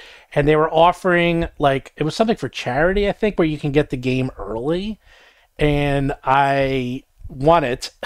So I got, if it was like $142 or something. It was like 20 years ago, so that was like $300. That was a lot more. And I got the game early, and I got it on like a CD and like a little note, and I got it maybe a month or two before it came out, and I got to play it, and I was so excited. I just loved it. I love that game so much. So SP, I have not played any of the Pathfinder games. I think what's Kingmaker, Wrath of the Righteous. Maybe there's one more. I have not played any of those. But games, people love Wrath of the Righteous. They love that game. I mean, there's people who like.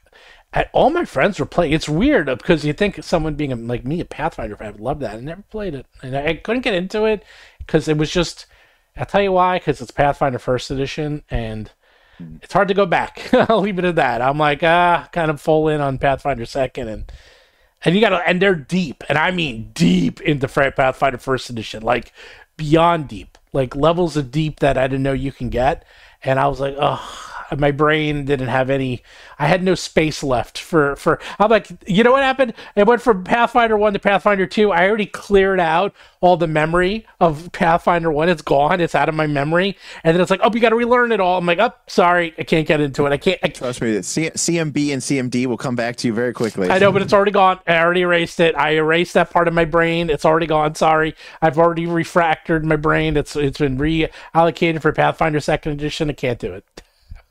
I don't know. Yeah. So, I mean, like I enjoyed playing those games, but for me, it was never about the story. And I think like modern video games to me are more like interactive movies, and I just don't like that. So, all right. Well, 2 hours. You must have racquetball by now. No, it's Friday. I got a game. I'm kidding. I got to go play Forbidden Lands. Oh, what are you playing? Oh, that's right. You're a Forbidden Lands game.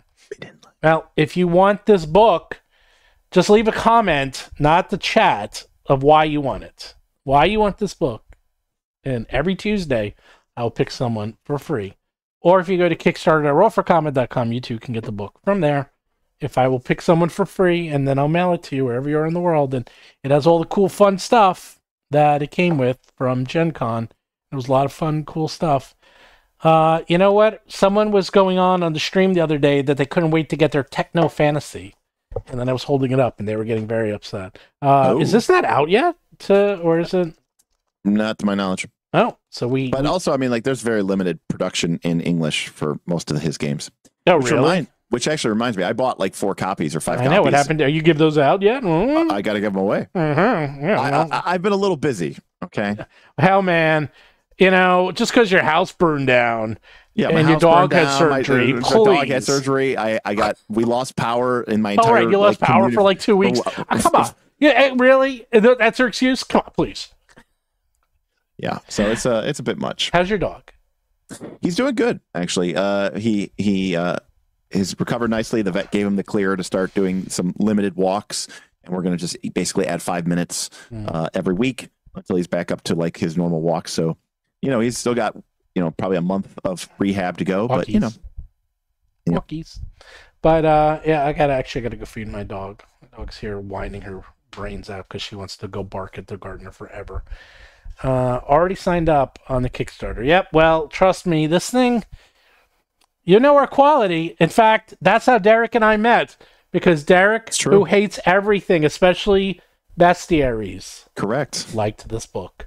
That's true. And I was like, wow, if such a cold-hearted man would like something I wrote, then he and I are going to get along very well. You know, that is a very accurate thing. I don't remember, and like the thing is, I remember too, like your community, you know, which was small at the time but growing, was like, you know, because I was, you know, kind of shitting on some of the monsters, you know, and like, and they're like, I can't believe you like this guy, and I was like, yeah, but I liked more than I disliked. Like that means like the net of it was that I liked it, because I gave him like tears, you know, and I was like. Because you hated the I hate mechanical maitre d'. Yeah, the maitre. Yeah. Well, I like that one. I'll tell you why. One, I kind of like support characters, support monsters, because you don't see them very frequently, and also because I'm a hunter in WoW. One of the things you can summon in WoW was like a mechanical butler. And it was like one of my favorite things in WoW, because then it was like a portable trade. It was basically a portable auction house, and it did like everything. So it was very popular when you would drop one of those things, and it reminded me of that.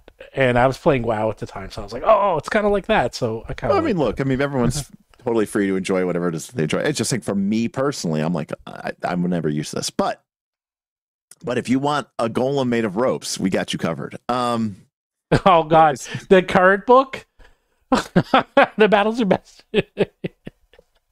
So, oh my God, there is.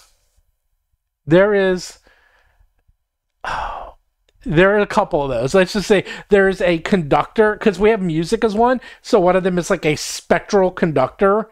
And then another one is the lightning conductor. So I'm like, okay, I guess we got two conductors. So one of them, because it's voted by people. So I'm like, okay, I guess we got the ghost conductor, and then we have the spectral conductor. But I guess you could have a pretty cool thing where you have two different conductors going at it, and then you're in the middle, and they're like it's a battle of the bands. I mean... Well, Pathfinder, I did that in Abomination Vault, so you know. That's right. Well, we have, unfortunately, when you do have it open to the public and it is voted on, we have a couple of those in this book where you have the same, the game remains the same, literally. We have like 2 or 3 of the same type of monsters, but I did try to redo them so they're different from each other. But yes, you're right. There's Rope Monster A and Rope Monster B. So, yeah. Well, yeah, I'm looking forward to it. And again, you know, depending on how things work out, you know, maybe I'll be joining you here next month. For a little hangout session. All right, yeah. We'll talk about that separately, because I'm going to be in your neck of the woods in exactly 2 weeks. Exactly 2 weeks, I'll be up in your area, not that far. And if you want to come by, I think you'll like it. Yeah, you know, I mean, it's a quick little drive, just for fun. Yeah, just to hang out with you guys. We can get dinner and stuff like that. I'm down for that. So cool. But yeah, cool. Well, thanks for having me on. It was fun. Friday again. I didn't really have. Kind of had off today, so right, and then don't forget, we need to get 8,000 people for the live stream on Tuesday. We're all gonna watch. You heard it here. You got to be there. You got to be there, because I'm gonna unleash something amazing. God, 8,000 people. Can you imagine? I'd be happy if I got 500, let alone 8,000. I don't even know how that happened back then. It was so crazy. Look, I mean, you know, it's all, but well, because it was, you know, I know. It was the big deal back then. I know. Well, back then, there was a time we went on at the same time as Critical Role, and we were beating Critical Role for like 20 minutes there. It was crazy. That will never happen again, unless WoTC like cures cancer or something. I don't think we're going to be ever coming even close to those numbers. Unless like if they sold D&D or something. But even then, like I think that the outrage sells more. No. They sold D&D. Well, depends who they sold it to. So yeah, awesome. Well, hopefully you have a good weekend. Hopefully everybody here has a good weekend, and we'll go from there. Yeah, I don't know what I'm doing this weekend. Lots of nothing. That's what I do. Lots of nothing. What does Mark say? If you want to battle the zoo, you got to roll for combat. Is that right? Yeah, you did it. He said it. I said the thing. He said the thing.